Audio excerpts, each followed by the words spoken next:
सत श्री अकाल जी। सो स्वागत है थोड़ा साडे प्लेटफॉर्म मास्टर क्लासिस पटियाला ते पंजाब दे पेड कोर्स दे विच जिहड़ा कि साडा अगला टॉपिक चल रहा है that is art and architecture of Punjab.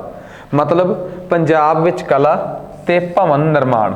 So basically Punjab च किहड़ियां बिल्डिंग्स मशहूर ने, किहड़े पंजाब च कला दे नमूने आ, किहड़े मेले लगदे आ, किहड़े फंक्शनस हुंदे आ, वो सब कुछ असीं इहदे च कंपाइल करन दी कोशिश करांगे। कोई बहुता ज़्यादा जिथे जाके मैनूं लगूगा कि हाँ इस चीज़ नूं समझाउण दी लोड़ आ, उस चीज़ नूं ज़्यादा स्ट्रैस दे के समझाया जाऊगा। अदरवाइज़ चीज़ां नूं नाल दी नाल आपां पास ऑन करते जावांगे, बाकी तुहाडे सामणे ही आ। सब तो पहला डांसिस पंजाब दे जिहड़े नाच ने वो भंगड़ा जिहड़ा कि मर्दां द्वारा पाया जाता है। ठीक है, कोई बहुत खास गल है नहीं, ये आपां नूं नॉर्मली पता ही है। उस तो बाद झूमर पाकिस्तान दे पंजाब जिहड़ा मुल्तान दा एरिया, सांदलबार दा एरिया, उत्थों दी एक बहुत मशहूर कह लो कि एक डांस फॉर्म है। ठीक है, जिहड़ा कि खुशी का एहसास करना हुंदा जदों संदलबार दे इलाके यानी कि मुल्तान दे इलाके दा फेमस डांस आ लुड्डी, जिहड़ी कि हमेशा जित की खुशी च परफॉर्म किया जाने वाला मर्दां द्वारा एक डांस आ। इहदे च कोई बोली नहीं पाई जाती। हाँ, इहदे च जिवें कि पम्मी भाई स्टाइल आपां मतलब कि अपने मूँह तो ही शीशी या शू शू की आवाज़ कढ़ के आपां इस डांस नूं परफॉर्म करते हैं। अगला आ गया जुल्ली, थोड़ा जिहा रिलीजीअस डांस आ, मतलब कि धार्मिक पक्ष नाल जुड़िया होया एक रिलीजीअस डांस आ, जिन्हों ज़्यादातर सूफियाना लोग जिहड़े आ अपने मुर्शिद नूं मनाउण वास्ते जिहड़े आ पीर अपने पीर नूं मनाउण वास्ते जिहड़े वो कीता जांदा है। सो बेसिकली इहदा ज़्यादा कह लो कि मतलब कि उत्थे ज़्यादा इंपॉर्टेंस आ। जिहड़े सूफी लोग ने वो जिन्ना झोपड़ियां च रहिंदे उन्होंने खानका कहा जाता है। वो अपनी खानका ते बाहर ये अपने मुर्शिद नूं सैटिस्फाई करने वास्ते या उन्होंने खुश करने वास्ते, ठीक है, ये डांस परफॉर्म करते। सो जुल्ली एक रिलीजीअस सॉन्ग आ जो मर्दां द्वारा किया जाता है। नैक्सट उस तो बाद आ गया डंकारा जां गतका। ये एक मार्शल आर्ट है, एक मतलब कि ये थोड़ी बहादरी का प्रतीक है, जित का नहीं बहादरी का प्रतीक है। सो एक बड़ी ब्रेवरी जे तरीके नाल ये डांस जिहड़ा है परफॉर्म किया जाता है। औरतां करदियां है बट वो सैपरेटली करदियां। नैक्सट धमाल, ठीक है, धमाल मर्दां द्वारा किया जाने वाला एक अजिहा डांस आ जिहदे चों एक सर्कल च परफॉर्म करते हैं। ठीक है, धमाल पाउणी है जिहड़ी जदों भंगड़े दे विच एक आइटम जदों आपां यूथ फैसटिवलों ते भंगड़ा देखते हैं, उस जिहड़ी धमाल हुंदी है एक सर्कल च जदों वो सारे जिहड़े वो हुंदे आ मतलब कि आर्टिस्ट जिहड़े आ वो परफॉर्म करते हैं, that is Dhamaal form of bhangra. जां यह कह लो कि वो धमाल एक वखरा फोक डांस के रूप दे विच होगी। अगे आ गया अपने कोल गिद्धा, बहुता ज़्यादा ये करन दी लोड़ नहीं, लड़कियां गोल खड़ जांदियां सर्कल च ते बोलियां दे नाल मतलब कि वो इस डांस नूं परफॉर्म करदियां। नैक्सट उस तो बाद आ गया तीयां। तीयां बेसिकली सौण दे महीने का जिहड़ा तीजा दिन हुंदा है उस दिन सैलीब्रेट किया जाने वाला इवेंट आ। कई बार पेपर च आ जाता हुंदा कि किनवें दिन मनाइयां जांदियां तीयां। तीसरे दिन पीपी उन्होंने पंजाब पुलिस ने सब इंस्पैक्टर के पेपर च सवाल पूछ लिया सी। सो एवें दे सवाल जिहड़े आ सौण दे तीजे दिन इन्हां नूं सैलीब्रेट किया जाता है। तो फिर उस तो बाद ये स्पैशली देखो फिर उस तो बाद हर हफ्ते जां इनूं लगातार सौण दे पूरे महीने सैलीब्रेशन इहदियां चलदियां। उस तो बाद सम्मी, ठीक है, सो ये लड़कियां का डांस है जिस कलरफुल कपड़े पा के नेरे च जां मून लाइट च मतलब कि एक पुन्निया की रात नूं ये डांस जिहड़ा है परफॉर्म किया जाता है। तो ये की आ वो बिल्कुल अपने हत्थां की क्लैपिंग नाल डांस परफॉर्म करदियां। ये किसी तरीके की बोली वगैरह की जां सॉरी किसी म्यूजिकल इंस्ट्रूमेंट की लोड़ नहीं पैंदी। उस तो बाद आ गई जागो। सो जागो बारे कुछ बहुता ज़्यादा एक्सप्लेन करने की लोड़ नहीं, ठीक है। सो ये बेसिकली जदों विआह शादी के वेले लाड़े या लाड़ी दे घरे ये खुशियां दे दिन सैलीब्रेट किया जाने वाला एक लोक नाच आ। अगे आ गया किकली। सो किकली हमेशा एक औरतां द्वारा परफॉर्म किया जाने वाला वो डांस आ जिन्हों हमेशा पेयर्स दे विच दो जने एक दूजे के हाथ नूं टाई करके तो वो नचदे आ, तो उन्होंने आपां किकली का रूप दिंदे आ। तो फिर बड़ी स्पीड नाल वर्लपूल एक स्पिन च घूमदे आ, ठीक है। सो उन्होंने कहंदे आ किकली पाउणा। नैक्सट उस तो बाद आ गया अपने कोल जुगनी। सो ये औरतां द्वारा एक डांस किया जाता है, दैट इज़ जुगनी। सो ये तो हो गए अपने कोल मतलब कि फोक डांसिस। हुण आ गए फोक सॉन्ग, लोक गीत की ने, ठीक है। ज़्यादातर बड़े ट्रडिशनल जिहड़े गाने साडे परंपरा साडे कल्चर का हिस्सा बने आ, असीं उन्हां नूं लोक गीत कह दिंदे आ। सब तो पहला जिहड़े ਜਦੋਂ ਵਿਆਹ ਦਾ ਮੌਸਮ ਹੁੰਦਾ ਜਾਂ ਵਿਆਹ ਦਾ ਸਮਾਂ ਹੁੰਦਾ ਉਸ ਟਾਈਮ ਲਾੜੇ ਵਾਲੀ ਸਾਈਡ ਤੋਂ ਜਿਹੜੇ ਗੀਤ ਪਰਫਾਰਮ ਕੀਤੇ ਜਾਂਦੇ ਆ, ਘੋੜੀਆਂ, ਜਿਹੜੇ ਕਿ ਬੇਸਿਕਲੀ ਲਾੜੇ ਦੇ ਘਰੇ ਲਾੜੀ ਦੇ ਆਉਣ ਤੋਂ ਪਹਿਲਾਂ ਐਕਸਾਈਟਮੈਂਟ 'ਚ ਜੋ ਲਾੜੇ ਦੇ ਘਰੇ ਲੇਡੀਜ਼ ਬਹਿ ਕੇ ਗਾਉਂਦੀਆਂ, ਦੈਟ ਇਜ਼ ਕਾਲਡ ਘੋੜੀਆਂ, ਉਹਨਾਂ ਨੂੰ ਗਾਇਆ ਜਾਂਦਾ ਹੈ। ਠੀਕ ਹੈ, ਤਾਂ ਉਸ ਤੋਂ ਬਾਅਦ ਨੈਕਸਟ ਅੱਗੇ ਸੋਲੇ। ਠੀਕ ਆ, ਤੇ ਇਹ ਮਤਲਬ ਕਿ ਲੜਕੇ ਵਾਲੇ ਜਿਹੜੇ ਆ ਉਹ ਫੈਮਿਲੀ ਦੀ ਪ੍ਰੇਜ਼ ਦੇ ਵਿੱਚ ਜੋ ਗਾਉਂਦੇ ਆ, ਦੈਟ ਇਜ਼ ਕਾਲਡ ਸੋਲੇ। ਉਸ ਤੋਂ ਬਾਅਦ ਸਿਹਰਾ, ਜਦੋਂ ਇੱਕ ਲੜਕੇ ਦੇ ਲੜਕੀ ਨੂੰ ਵਿਆਹੁਣ ਦਾ ਟਾਈਮ ਹੁੰਦਾ ਹੈ, ਜਸਟ ਉਸ ਤੋਂ ਪਹਿਲਾਂ ਸਿਹਰਾ ਬੰਨਣ ਦੇ ਵੇਲੇ ਇਹ ਸੌਂਗ ਜਿਹੜੇ ਆ ਉਹ ਗਾਏ ਜਾਂਦੇ ਆ। ਉਸ ਤੋਂ ਬਾਅਦ ਆ ਗਏ ਆਪਣੇ ਕੋਲ ਪਾਣੀ ਵਾਰਨਾ। ਠੀਕ ਆ, ਜਦੋਂ ਲੜਕਾ ਲੜਕੀ ਨੂੰ ਘਰੇ ਲੈ ਕੇ ਆਉਂਦਾ ਤਾਂ ਲੜਕੇ ਦੀ ਮਦਰ, ਠੀਕ ਆ, ਉਹਦੇ ਸਿਰ ਤੋਂ ਦੀ ਪਾਣੀ ਵਾਰ ਕੇ ਪੀਂਦੀ ਆ ਪਹਿਲੀ ਵਾਰ ਜਦੋਂ ਲੜਕੀ ਘਰੇ ਆਉਂਦੀ ਆ। ਗੱਲ ਕਰਦੇ ਆ ਕਿ ਲਾੜੀ ਵਾਲੀ ਸਾਈਡ ਤੇ ਕਿਹੜੇ ਸੌਂਗਸ ਨੇ ਉਹ ਸੈਲੀਬ੍ਰੇਟ ਕੀਤੇ ਜਾਂਦੇ ਆ।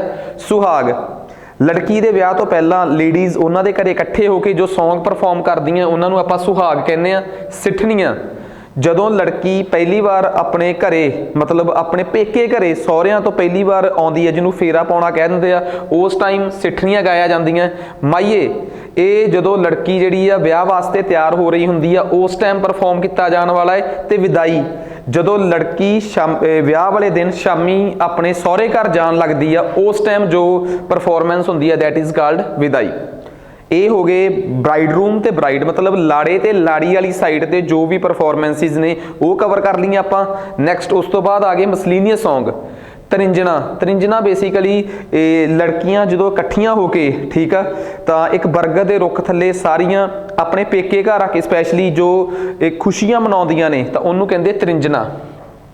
ਟੱਪੇ ਬੇਸਿਕਲੀ ਕੀ ਹੁੰਦਾ ਹੈ ਕਿ ਜਦੋਂ ਆਪਾਂ ਕਿਸੇ ਇੱਕ ਲਾਈਨ ਦੇ ਜਿਹੜੇ ਗਾਣੇ ਹੁੰਦੇ ਆ, ਠੀਕ ਆ, ਉਹਦੇ 'ਚ ਆਪਣੀ ਪੂਰੀ ਗੱਲ ਕਹਿ ਦਿੰਦੇ ਆ, ਉਹਨੂੰ ਆਪਾਂ ਟੱਪੇ ਕਹਿੰਦੇ ਆ। ਠੀਕ ਆ, ਤਾਂ ਇਹਦੇ 'ਚ ਕੀ ਹੁੰਦਾ ਹੈ, ਟੱਪਾ ਗਾ ਕੇ ਫਿਰ ਉਹਦੇ ਤੇ ਨੱਚਿਆ ਜਾਂਦਾ ਹੈ, ਪਰਫਾਰਮੈਂਸ ਦਿੱਤੀ ਜਾਂਦੀ। ਪਰਫਾਰਮੈਂਸ ਵੀ ਨਹੀਂ, ਜਸਟ ਇੱਕ ਐਕਸਾਈਟਮੈਂਟ ਸ਼ੋਅ ਕੀਤੀ ਜਾਂਦੀ ਆ, ਜਾਂ ਜਦੋਂ ਉਹਨੂੰ ਆਪਾਂ ਬੇਸਿਕਲੀ ਟੱਪਿਆਂ ਦੇ ਰੂਪ 'ਚ ਕਹਿ ਦਿੰਦੇ ਆ। ਨੈਕਸਟ ਉਸ ਤੋਂ ਬਾਅਦ ਅੱਗੇ ਮਾਈਆ ਆਪਾਂ ਪਹਿਲਾਂ ਆਲਰੇਡੀ ਪੜ੍ਹ ਲਿਆ। ਉਸ ਤੋਂ ਬਾਅਦ ਅੱਗੇ ਆਪਣੇ ਕੋਲ ਆ ਗਿਆ ਅਲੂਈਆਂ, ਸ਼ਾਇਦ ਇਹਨੂੰ ਇਹੀ ਕਹਿੰਦੇ ਹੋਣਗੇ ਕਿ ਇਹ ਬੇਸਿਕਲੀ ਜਦੋਂ ਕਿਤੇ ਮੌਤ ਹੋ ਜਾਂਦੀ ਆ ਕਿ ਮਰਗ ਹੋ ਜਾਂਦੀ ਆ ਉਸ ਟਾਈਮ ਪਿੰਡ ਦੇ ਜਿਹੜੀ ਨਾਇਣ ਹੁੰਦੀ ਆ, ਨਾਈ ਦੀ ਵਾਈਫ ਜਾਂ ਮਰਾਸੀ ਦੀ ਵਾਈਫ ਜਿਹੜੀ ਹੁੰਦੀ ਆ, ਉਹ ਜਿਸ ਗਰੁੱਪ ਨੂੰ ਲੀਡ ਕਰਦੀ ਆ ਤਾਂ ਉਹ ਕੁਝ ਜਿਹੜੇ ਵਰਡਸ ਬੋਲਦੀ ਆ, ਠੀਕ ਆ, ਜਿਹੜੀ ਕਿ ਉਸ ਡੈਥ ਦੇ ਵੇਲੇ ਜਿਸ ਦੀ ਡੈਥ ਹੋਈ ਹੁੰਦੀ ਆ ਉਹਦੀ ਪ੍ਰੇਜ਼ ਜਾਂ ਉਹਦੀਆਂ ਚੰਗੀਆਂ ਚੀਜ਼ਾਂ ਨੂੰ ਜਦੋਂ ਉਹ ਸਾਰੇ ਸਮਾਜ ਦੇ ਅੱਗੇ ਰੱਖਦੇ ਆ ਤਾਂ ਦੈਟ ਇਜ਼ ਕਾਲਡ ਅਲੂਈਆਂ। ਠੀਕ ਆ, ਉਹਨੂੰ ਅਲੂਈਆਂ ਕਿਹਾ ਜਾਂਦਾ ਹੈ। ਨੈਕਸਟ ਉਸ ਤੋਂ ਬਾਅਦ ਅੱਗੇ ਆ ਗਿਆ ਪੰਜਾਬ 'ਚ ਲੱਗਣ ਸਾਰੇ, ਦੇਖੋ ਇਹੋ ਜਿਹੀਆਂ ਚੀਜ਼ਾਂ ਕਈ ਵਾਰ ਪੇਪਰ 'ਚ ਪੁੱਛਿਆ ਗਿਆ ਕਿ ਸਿੱਠਣੀਆਂ ਕੀ ਹੁੰਦੀਆਂ ਏ, ਠੀਕ ਆ, ਵਿਦਾਈ ਕੀ ਚੀਜ਼ ਆ, ਸੁਹਾਗ ਕੀ ਚੀਜ਼ ਆ, ਘੋੜੀਆਂ ਕੀ ਚੀਜ਼ ਆ। ਇਹ ਸਾਡੇ ਜਦੋਂ ਪੇਪਰਾਂ 'ਚ ਆਰਟ ਤੇ ਆਰਕੀਟੈਕਚਰ ਇੰਪੋਰਟੈਂਸ ਹੋ ਜੇ ਜਾਂ ਪੰਜਾਬ ਦੇ ਕੁਐਸਚਨਾਂ ਦੀ ਅਹਿਮੀਅਤ ਵੱਧ ਜੇ ਤਾਂ ਉਸ ਟਾਈਮ ਇਹ ਚੀਜ਼ਾਂ ਜਿਹੜੀਆਂ ਨੇ ਅਕਸਰ ਪੇਪਰਾਂ 'ਚ ਪੁੱਛੀਆਂ ਜਾਣੀਆਂ ਸ਼ੁਰੂ ਹੋ ਜਾਂਦੀਆਂ। ਸੋ ਸਾਡੀ ਇਹ ਕੋਸ਼ਿਸ਼ ਆ ਕਿ ਇਸ ਤਰੀਕੇ ਦੀ ਚੀਜ਼ ਬਿਲਕੁਲ ਵੀ ਨਾ ਛੁੱਟੇ।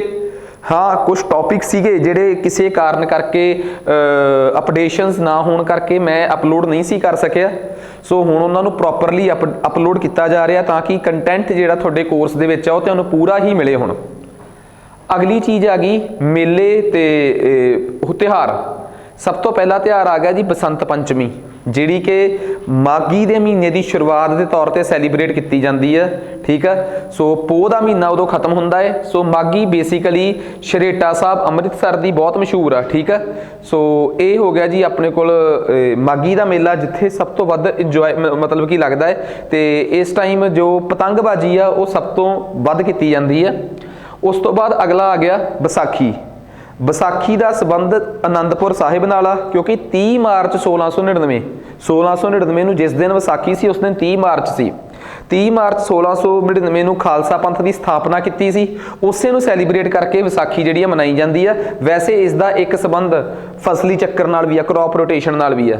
ਉਸ ਤੋਂ ਬਾਅਦ ਛਪਾਰ ਦਾ ਮੇਲਾ, ਗੁੱਗਾ ਪੀਰ ਦੀ ਓਨਰ ਚ ਇਹ ਮੇਲਾ ਭਾਦੋਂ ਦੇ ਮਹੀਨੇ ਮਤਲਬ ਅਗਸਤ ਤੇ ਸਤੰਬਰ ਚ ਉੱਥੇ ਲੁਧਿਆਣੇ ਜ਼ਿਲ੍ਹੇ ਚ ਸੈਲੀਬ੍ਰੇਟ ਕੀਤਾ ਜਾਂਦਾ ਹੈ। ਤਾਂ ਉੱਥੇ ਗੁੱਗੇ ਦੀ ਮਾੜੀ ਤੇ ਇਹ ਸੈਲੀਬ੍ਰੇਸ਼ਨਸ ਕੀਤੀਆਂ ਜਾਂਦੀਆਂ। ਸੋ ਬੇਸਿਕਲੀ ਇਹ ਮੇਲੇ ਦਾ ਸੰਬੰਧ ਜਿਹੜਾ ਹੈ ਉਹ ਛਪਾਰ ਪਿੰਡ ਨਾਲ ਆ, ਲੁਧਿਆਣੇ ਜ਼ਿਲ੍ਹੇ ਦਾ। ਸੋ ਇਹ ਗੁੱਗੇ ਮਾੜੀ ਦਾ ਮੇਲਾ ਵੀ ਕਹਿ ਦਿੰਦੇ ਆ, ਇਹਨੂੰ ਛਪਾਰ ਦਾ ਮੇਲਾ ਵੀ ਕਹਿ ਦਿੰਦੇ ਆ, ਤੇ ਆਪਣੇ ਆਪ ਚ ਕਾਫੀ ਫੇਮਸ ਮੇਲਾ ਹੈ। ਉਸ ਤੋਂ ਬਾਅਦ ਆ ਗਿਆ ਆਪਣੇ ਕੋਲ ਬਿਹੇੜੀਆ ਯਾਨੀ ਕਿ ਜਰਗ ਦਾ ਮੇਲਾ। ਜਰਗ ਦਾ ਮੇਲਾ ਵੀ ਲੁਧਿਆਣੇ ਜ਼ਿਲ੍ਹੇ ਦੇ ਨਾਲ ਸੰਬੰਧਿਤ ਆ, ਬਟ ਇਹ ਲੁਧਿਆਣੇ ਜ਼ਿਲ੍ਹੇ ਦੇ ਪਾਇਲ 'ਚ ਮਨਾਇਆ ਜਾਂਦਾ ਹੈ, ਜਿੱਥੇ ਸ਼ੀਤਲਾ ਮਾਤਲਾ ਨੂੰ ਓਨਰ ਕਰਨ ਵਾਸਤੇ ਡੰਕੀਜ਼ ਨੂੰ ਗੁਲਗੁਲੇ ਪੇਸ਼ ਕੀਤੇ ਜਾਂਦੇ ਆ। ਠੀਕ ਆ, ਸੋ ਇਹ ਚੇਤ ਦੇ ਮਹੀਨੇ 'ਚ ਮਨਾਇਆ ਜਾਣ ਵਾਲਾ ਮੇਲਾ ਹੈ ਜਰਗ ਪਿੰਡ 'ਚ, ਜੋ ਕਿ ਤਹਿਸੀਲ ਪਾਇਲ ਤੇ ਜ਼ਿਲ੍ਹਾ ਲੁਧਿਆਣਾ। ਨੈਕਸਟ ਉਸ ਤੋਂ ਬਾਅਦ ਅੱਗੇ ਆ ਗਿਆ ਰੋਸ਼ਨੀਆਂ ਦਾ ਮੇਲਾ। ਰੋਸ਼ਨੀਆਂ ਦਾ ਮੇਲਾ ਇੱਕ ਮੁਸਲਿਮ ਪੀਰ ਹੋਏ ਆ ਅਬਦੁਲ ਕਾਦਰ ਜਲਾਨੀ, ਉਹਨਾਂ ਦੀ ਯਾਦ 'ਚ ਜਗਰਾਉਂ 'ਚ ਸੈਲੀਬ੍ਰੇਟ ਕੀਤਾ ਜਾਂਦਾ ਹੈ। ਇਸ ਕਰਕੇ ਇਹਨੂੰ ਜਗਰਾਉਂ ਦਾ ਨਾਮ ਹੀ ਇਹਨਾਂ ਤੇ ਨਾਮ ਤੇ ਹੀ ਆ। ਇਹਨੂੰ ਚਾਨਣਾ ਦਾ ਜਾਂ ਲਾਈਟਸ ਦਾ ਮੇਲਾ ਵੀ ਕਿਹਾ ਜਾਂਦਾ ਹੈ। ਠੀਕ ਆ, ਸੋ ਨੈਕਸਟ ਉਸ ਤੋਂ ਬਾਅਦ ਅਗਲਾ ਆ ਗਿਆ ਹੈਦਰ ਸ਼ੇਖ। ਹੈਦਰ ਸ਼ੇਖ ਦਾ ਮੇਲਾ ਜਿਹੜਾ ਹੈ ਉਹ ਮਲੇਰਕੋਟਲੇ ਉਹਨਾਂ ਦੀ ਦਰਗਾਹ ਤੇ ਮਈ ਜੂਨ ਦੇ ਮਹੀਨੇ 'ਚ ਮਨਾਇਆ ਜਾਂਦਾ ਹੈ। ਤਾਂ ਕਹਿੰਦੇ ਆ ਕਿ ਬੇਸੰਤਾਨੇ ਜਦੋਂ ਆਪਣੇ ਸੱਚਾ ਮਨ ਅਰਦਾਸ ਲੈ ਕੇ ਉੱਥੇ ਜਾਂਦੇ ਆ ਤੇ ਉਹਨਾਂ ਦੀ ਉਹ ਅਰਦਾਸ ਪੂਰੀ ਵੀ ਹੁੰਦੀ ਹੈ। ਉਸ ਤੋਂ ਅਗਲਾ ਮੇਲਾ ਹੈ ਮੁਕਤਸਰ ਦਾ ਮੇਲਾ। ਠੀਕ ਆ, ਮੁਕਤਸਰ 'ਚ ਜਿੱਥੇ 40 ਮੁਕਤਿਆਂ ਨੂੰ ਗੁਰੂ ਜੀ ਨੇ ਮੁਕਤੀ ਦਿੱਤੀ ਸੀ, ਜਾਂ ਜਿੱਥੇ ਖਦਰਾਣੇ ਦੀ ਢਾਬ ਤੇ ਇੱਕ ਲੜਾਈ ਹੋਈ ਸੀ ਤੇ ਵਜ਼ੀਰ ਖਾਨ ਦੇ ਨਾਲ ਬਹੁਤ ਖਤਰਨਾਕ, ਉਸ ਟਾਈਮ ਉੱਥੇ ਮੱਘਰ ਦੀ ਮਤਲਬ ਕਿ ਸ਼ੁਰੂਆਤ 'ਚ ਇਹ ਮੇਲਾ ਸੈਲੀਬ੍ਰੇਟ ਕੀਤਾ ਜਾਂਦਾ ਹੈ। ਇਸ ਕਰਕੇ ਇਹਨੂੰ ਮਕਰ ਸੰਕ੍ਰਾਂਤੀ ਵੀ ਕਿਹਾ ਜਾਂਦਾ ਹੈ, ਯਾਨੀ ਕਿ ਮੱਘਰ ਦੀ ਸੰਕਰਾਂਤ ਵੀ ਕਿਹਾ ਜਾਂਦਾ ਹੈ, ਕਿਉਂਕਿ ਉਸ ਦਿਨ ਮੱਘਰ ਦੇ ਮਹੀਨੇ ਦੀ ਸ਼ੁਰੂਆਤ ਹੁੰਦੀ ਹੈ। ਸੋ ਇਹ ਮੇਲਾ ਮੁਕਤਸਰ ਦਾ ਮੇਲਾ, ਮਾਘ ਦਾ ਮੇਲਾ ਬਹੁਤ ਮਸ਼ਹੂਰ ਆ। ਮਾਘੀ ਜਿਹਨੂੰ ਆਪਾਂ ਪੰਜਾਬੀ 'ਚ ਕਹਿ ਦਿੰਦੇ ਆ। ਜੋੜ ਮੇਲਾ ਸਿੱਖ ਧਰਮ ਦੇ 10ਵੇਂ ਗੁਰੂ ਗੋਬਿੰਦ ਸਿੰਘ ਜੀ ਦੇ 2 ਛੋਟੇ ਸਾਹਿਬਜ਼ਾਦੇ ਜ਼ੋਰਾਵਰ ਸਿੰਘ ਤੇ ਫਤਿਹ ਸਿੰਘ ਦੀ ਸ਼ਹਾਦਤ ਨੂੰ ਯਾਦ ਕਰਦੇ ਹੋਏ ਅਸੀਂ ਦਸੰਬਰ ਦੇ ਲਾਸਟ ਵੀਕ 'ਚ ਜੋੜ ਮੇਲਾ ਜਿਹੜਾ ਹੈ ਉਹ ਉਸ ਟਾਈਮ ਹੁੰਦਾ ਹੈ। ਠੀਕ ਆ, ਤੇ 26 ਤਰੀਕ ਨੂੰ ਬਾਲ ਸ਼ਹੀਦ ਦਿਵਸ ਦੇ ਤੌਰ ਤੇ ਆਈ ਥਿੰਕ ਭਾਰਤ ਦੇ ਪ੍ਰਧਾਨ ਮੰਤਰੀ ਨੇ ਪਿਛਲੇ ਸਾਲ ਹੀ ਸੈਲੀਬ੍ਰੇਟ ਕਰਨ ਵਾਸਤੇ, ਜਾਂ ਇਹ ਕਹਿ ਲਓ ਕਿ ਪਿਛਲੇ ਸਾਲ ਹੀ ਉਹਨਾਂ ਨੂੰ ਡੈਡੀਕੇਟ ਕੀਤਾ ਸੀ ਇਹ ਦਿਨ 26 ਦਸੰਬਰ ਨੂੰ ਬਾਲ ਦਿਵਸ ਦੇ ਨਾਮ ਤੇ। ਸੋ ਉਹ ਛੋਟੇ ਸਾਹਿਬਜ਼ਾਦਿਆਂ ਦੀ ਯਾਦ 'ਚ ਹੀ ਆ। ਫਤਿਹਗੜ੍ਹ ਸਾਹਿਬ 'ਚ ਇਹ ਮੇਲਾ ਦਸੰਬਰ ਦੇ ਲਾਸਟ ਵੀਕ 'ਚ ਮਨਾਇਆ ਜਾਂਦਾ ਹੈ। ਠੀਕ ਆ, ਸੋ ਇਸ ਦਿਨ ਗੱਤਕਾ ਤੇ ਹੋਰ ਕਈ ਤਰੀਕੇ ਦੀਆਂ ਪਰਫਾਰਮੈਂਸਿਸ ਜਿਹੜੀਆਂ ਨੇ ਉਹ ਕੀਤੀਆਂ ਜਾਂਦੀਆਂ। ਕਿਲ੍ਹਾ ਰਾਏਪੁਰ ਦਾ ਖੇਡ ਮੇਲਾ, ਜਿਹੜਾ ਕਿ ਪਿੱਛੇ ਜੇ ਇਸ ਕਰਕੇ ਕਿਉਂਕਿ ਪਿੱਛੇ ਜੇ ਇੱਕ animal welfare board of India ਜਿਹੜਾ ਹੈ ਉਹਨਾਂ ਨੇ ਇੱਥੇ ਜਿਹੜਾ ਬਲਦਾਂ ਦੀ ਰੇਸ ਸੀ ਉਹਨੂੰ ਬੈਨ ਕਰਵਾਤਾ ਸੀਗਾ। ਠੀਕ ਆ, ਬਾਕੀ ਤਾਂ ਸਾਰਾ ਕੁਝ ਨਾਰਮਲੀ ਉੱਥੇ ਚੱਲਦਾ ਹੀ ਆ। ਕਿਲ੍ਹਾ ਰਾਏਪੁਰ ਦਾ ਸੰਬੰਧ ਹੈਗਾ ਹੈ ਲੁਧਿਆਣੇ ਨਾਲ। ਉੱਥੇ ਫੈਬ ਦੇ ਮਹੀਨੇ 'ਚ ਇਹ ਮੇਲਾ ਲੱਗਦਾ ਹੈ ਤੇ ਇਹਨੂੰ ਰੂਰਲ ਓਲੰਪਿਕਸ ਯਾਨੀ ਕਿ ਪੇਂਡੂ ਓਲੰਪਿਕਸ ਦੇ ਤੌਰ ਤੇ ਵੀ ਜਾਣਿਆ ਜਾਂਦਾ ਹੈ। ਰੋਜ਼ਾ ਸ਼ਰੀਫ ਜਿਹੜੇ ਆ ਇਹ ਮੇਲਾ ਸ਼ੇਖ ਅਹਿਮਦ ਫਰੂਕੀ ਸਰਹਿੰਦੀ ਦੀ ਯਾਦ 'ਚ ਫਤਿਹਗੜ੍ਹ ਸਾਹਿਬ ਲੱਗਦਾ ਹੈ। ਇਹ ਅਕਬਰ ਤੇ ਜਹਾਂਗੀਰ ਦੇ ਵੇਲੇ ਦੇ ਬਹੁਤ ਤਗੜੇ ਮਤਲਬ ਕਿ ਇਹਨਾਂ ਦਾ ਲਿਟਰੇਰੀ ਕੰਮ ਰਿਹਾ ਹੈ। ਸੋ ਉਹਨਾਂ ਦੀ ਯਾਦ 'ਚ ਇਹ ਮੇਲਾ ਸਰਹੰਦ ਜਾਨੀ ਕਿ ਫਤਿਹਗੜ੍ਹ ਸਾਹਿਬ ਲੱਗਦਾ ਹੈ। ਬਾਬਾ ਸ਼ੇਖ ਫਰੀਦ, ਠੀਕ ਹੈ, ਬਾਬਾ ਸ਼ੇਖ ਫਰੀਦ ਦਾ ਜਿਹੜਾ ਮੇਲਾ ਹੈ ਉਹ ਬੇਸਿਕਲੀ ਆਪਾਂ ਨੂੰ ਪਤਾ ਹੀ ਆ ਕਿ ਬਾਬਾ ਸ਼ੇਖ ਫਰੀਦ ਦਾ ਮੇਲਾ ਫਰੀਦਕੋਟ 'ਚ ਸੈਲੀਬ੍ਰੇਟ ਕੀਤਾ ਜਾਂਦਾ ਹੈ, ਜਿੱਥੇ ਕਿ ਉਹ ਆਪਣੀ ਜ਼ਿੰਦਗੀ ਦਾ ਬੜਾ ਲੰਮਾ ਸਮਾਂ ਰਹੇ ਆ। ਉਸ ਤੋਂ ਬਾਅਦ ਆ ਗਿਆ ਬਾਬੇ ਸੋਢਲ ਦਾ ਮੇਲਾ। ਇਹ ਜਲੰਧਰ ਦੇਵੀ ਤਲਾਬ ਦੇ ਕੰਢੇ ਤੇ ਬਾਬੇ ਸੋਢਲ ਦੀ ਯਾਦ 'ਚ ਲੱਗਦਾ ਹੈ। ਸੋ ਨੈਕਸਟ ਅੱਗੇ ਆ ਗਿਆ ਹਰਬਲਾਬ ਸੰਗੀਤ ਉਤਸਵ। ਹਰਬਲਾਬ ਸੰਗੀਤ ਉਤਸਵ ਹੀ ਦੇਵੀ ਤਲਾਬ ਦੇ ਕੰਢੇ ਤੇ ਇੱਕ ਕਹਿ ਲਓ ਕਿ ਇੱਕ ਸੰਗੀਤਕ ਨਾਈਟ ਹੁੰਦੀ ਆ, ਜਿਹੜੀ ਸਪੈਸ਼ਲੀ ਦਸੰਬਰ ਦੇ ਲਾਸਟ ਵੀਕ 'ਚ ਉੱਥੇ ਸੈਲੀਬ੍ਰੇਟ ਕੀਤੀ ਜਾਂਦੀ ਆ। ਤੇ ਇੰਡੀਆ ਦੇ ਫੇਮਸ ਜਿਹੜੇ ਉਹ ਹੁੰਦੇ ਆ ਲਿਰਿਸਟ ਤੇ ਜੋ ਮਿਊਜ਼ੀਸ਼ੀਅਨ ਨੇ ਉਹ ਉੱਥੇ ਪਹੁੰਚ ਕੇ ਸ਼ਿਰਕਤ ਕਰਦੇ ਆ। ਠੀਕ ਆ, ਸੋ ਨੈਕਸਟ ਉਸ ਤੋਂ ਅੱਗੇ ਆ ਗਿਆ ਆਪਣੇ ਕੋਲ ਸ਼ਹੀਦੀ ਜੋੜ ਮੇਲਾ, ਇਹਨੂੰ ਆਪਾਂ ਡਿਸਕਸ ਕਰ ਹੀ ਲਿਆ ਹੈ। ਉਸ ਤੋਂ ਬਾਅਦ ਆ ਗਿਆ ਬਠਿੰਡੇ ਦਾ ਵਿਰਾਸਤ ਮੇਲਾ, ਜਿਹੜਾ ਬਠਿੰਡੇ ਦੇ ਸਪੋਰਟ ਸਟੇਡੀਅਮ 'ਚ ਸੈਲੀਬ੍ਰੇਟ ਜਾਂ ਲਾਇਆ ਜਾਂਦਾ ਹੈ। ਉਸ ਤੋਂ ਅੱਗੇ ਆ ਗਿਆ ਅੰਮ੍ਰਿਤਸਰ ਦਾ ਸੂਫੀ ਮੇਲਾ। ਠੀਕ ਹੈ, ਜਿਹਨੂੰ specially Punjab the Punjab heritage and tourism promotion board ਜਿਹੜਾ ਹੈ ਉਹ ਸੈਲੀਬ੍ਰੇਟ ਕਰਦਾ ਹੈ। ਸੋ ਇਹ ਕਨਸੈਪਟ ਜਿਹੜਾ ਸੀਗਾ ਕਿ ਇਹਦਾ ਮਕਸਦ ਇਹ ਸੀਗਾ ਕਿ ਭਾਰਤ ਤੋਂ ਬਾਹਰ ਭਾਰਤ ਦਾ ਜਿਹੜਾ ਕਲਚਰ ਆ ਉਹਨੂੰ ਪਹੁੰਚਾਉਣਾ। ਨੈਕਸਟ ਉਸ ਤੋਂ ਬਾਅਦ ਆ ਗਿਆ ਆਪਣੇ ਕੋਲ ਪਟਿਆਲਾ ਕ੍ਰਾਫਟ ਮੇਲਾ। ਇਹ ਪਟਿਆਲੇ ਦੇ ਸ਼ੀਸ਼ ਮਹਿਲ 'ਚ ਲੱਗਦਾ ਹੈ। ਸ਼ੀਸ਼ ਮਹਿਲ ਆਰਟ ਗੈਲਰੀ ਜਿਹੜੀ ਆ ਬੇਸਿਕਲੀ ਉੱਥੇ ਇਹ ਮੇਲਾ ਲੱਗਦਾ ਹੈ। ਤੇ ਤੁਹਾਨੂੰ ਇਹ ਵੀ ਗੱਲ ਪਤਾ ਲੱਗ ਜਾਣਾ ਚਾਹੀਦਾ ਹੈ ਕਿ ਪੰਜਾਬ ਦੀ ਆਰਟ ਗੈਲਰੀ ਪਟਿਆਲੇ ਸ਼ੀਸ਼ ਮਹਿਲ 'ਚ ਹੈਗੀ ਆ। ਠੀਕ ਆ, ਸੋ ਇੱਥੇ ਵੱਖਰੀਆਂ ਕ੍ਰਾਫਟ ਪਰਸਨਸ ਜਿਹੜੇ ਆ ਉਹ ਦੁਨੀਆ ਦੇ ਵੱਖਰੇ ਜਗ੍ਹਾ ਤੋਂ ਆ ਕੇ ਆਪਣੇ ਜੌਹਰ ਦਾ ਪ੍ਰਦਰਸ਼ਨ ਕਰਦੇ ਆ। ਸੋ ਪਟਿਆਲਾ ਕ੍ਰਾਫਟ ਮੇਲਾ। ਨੈਕਸਟ ਉਸ ਤੋਂ ਬਾਅਦ ਆ ਗਿਆ ਕਿਸਾਨ ਮੇਲਾ। ਜਿਹਨੂੰ ਪੰਜਾਬ ਐਗਰੀਕਲਚਰ ਯੂਨੀਵਰਸਿਟੀ ਸੈਲੀਬ੍ਰੇਟ ਕਰਦੀ ਹੈ ਤੇ ਇਹ ਲੁਧਿਆਣੇ 'ਚ ਆਯੋਜਿਤ ਕੀਤਾ ਜਾਂਦਾ ਹੈ ਤੇ ਚੰਗੀਆਂ ਫਸਲਾਂ ਦੀਆਂ ਵੈਰਾਈਟੀਜ਼ ਜਿਹੜੀਆਂ ਉਹ ਲੋਕਾਂ ਦੇ ਸਾਹਮਣੇ ਰੱਖੀਆਂ ਜਾਂਦੀਆਂ ਤੇ ਉਹਨਾਂ ਨੂੰ ਚੰਗੇ ਤਰੀਕੇ ਨਾਲ ਡਾਈਵਰਸੀਫਿਕੇਸ਼ਨ ਵਾਸਤੇ ਕਿਹਾ ਜਾਂਦਾ। ਢੇਸੀਆਂ ਸੰਘ, ਬਾਬਾ ਸੰਘ ਖਵਾਜਾ ਰੋਸ਼ਨ ਦੀ ਯਾਦ 'ਚ ਇਹ ਮੇਲਾ ਫਲੋਰ ਯਾਨੀ ਕਿ ਲੁਧਿਆਣੇ 'ਚ ਲੱਗਦਾ ਹੈ, ਢੇਸੀਆਂ ਸੰਘ।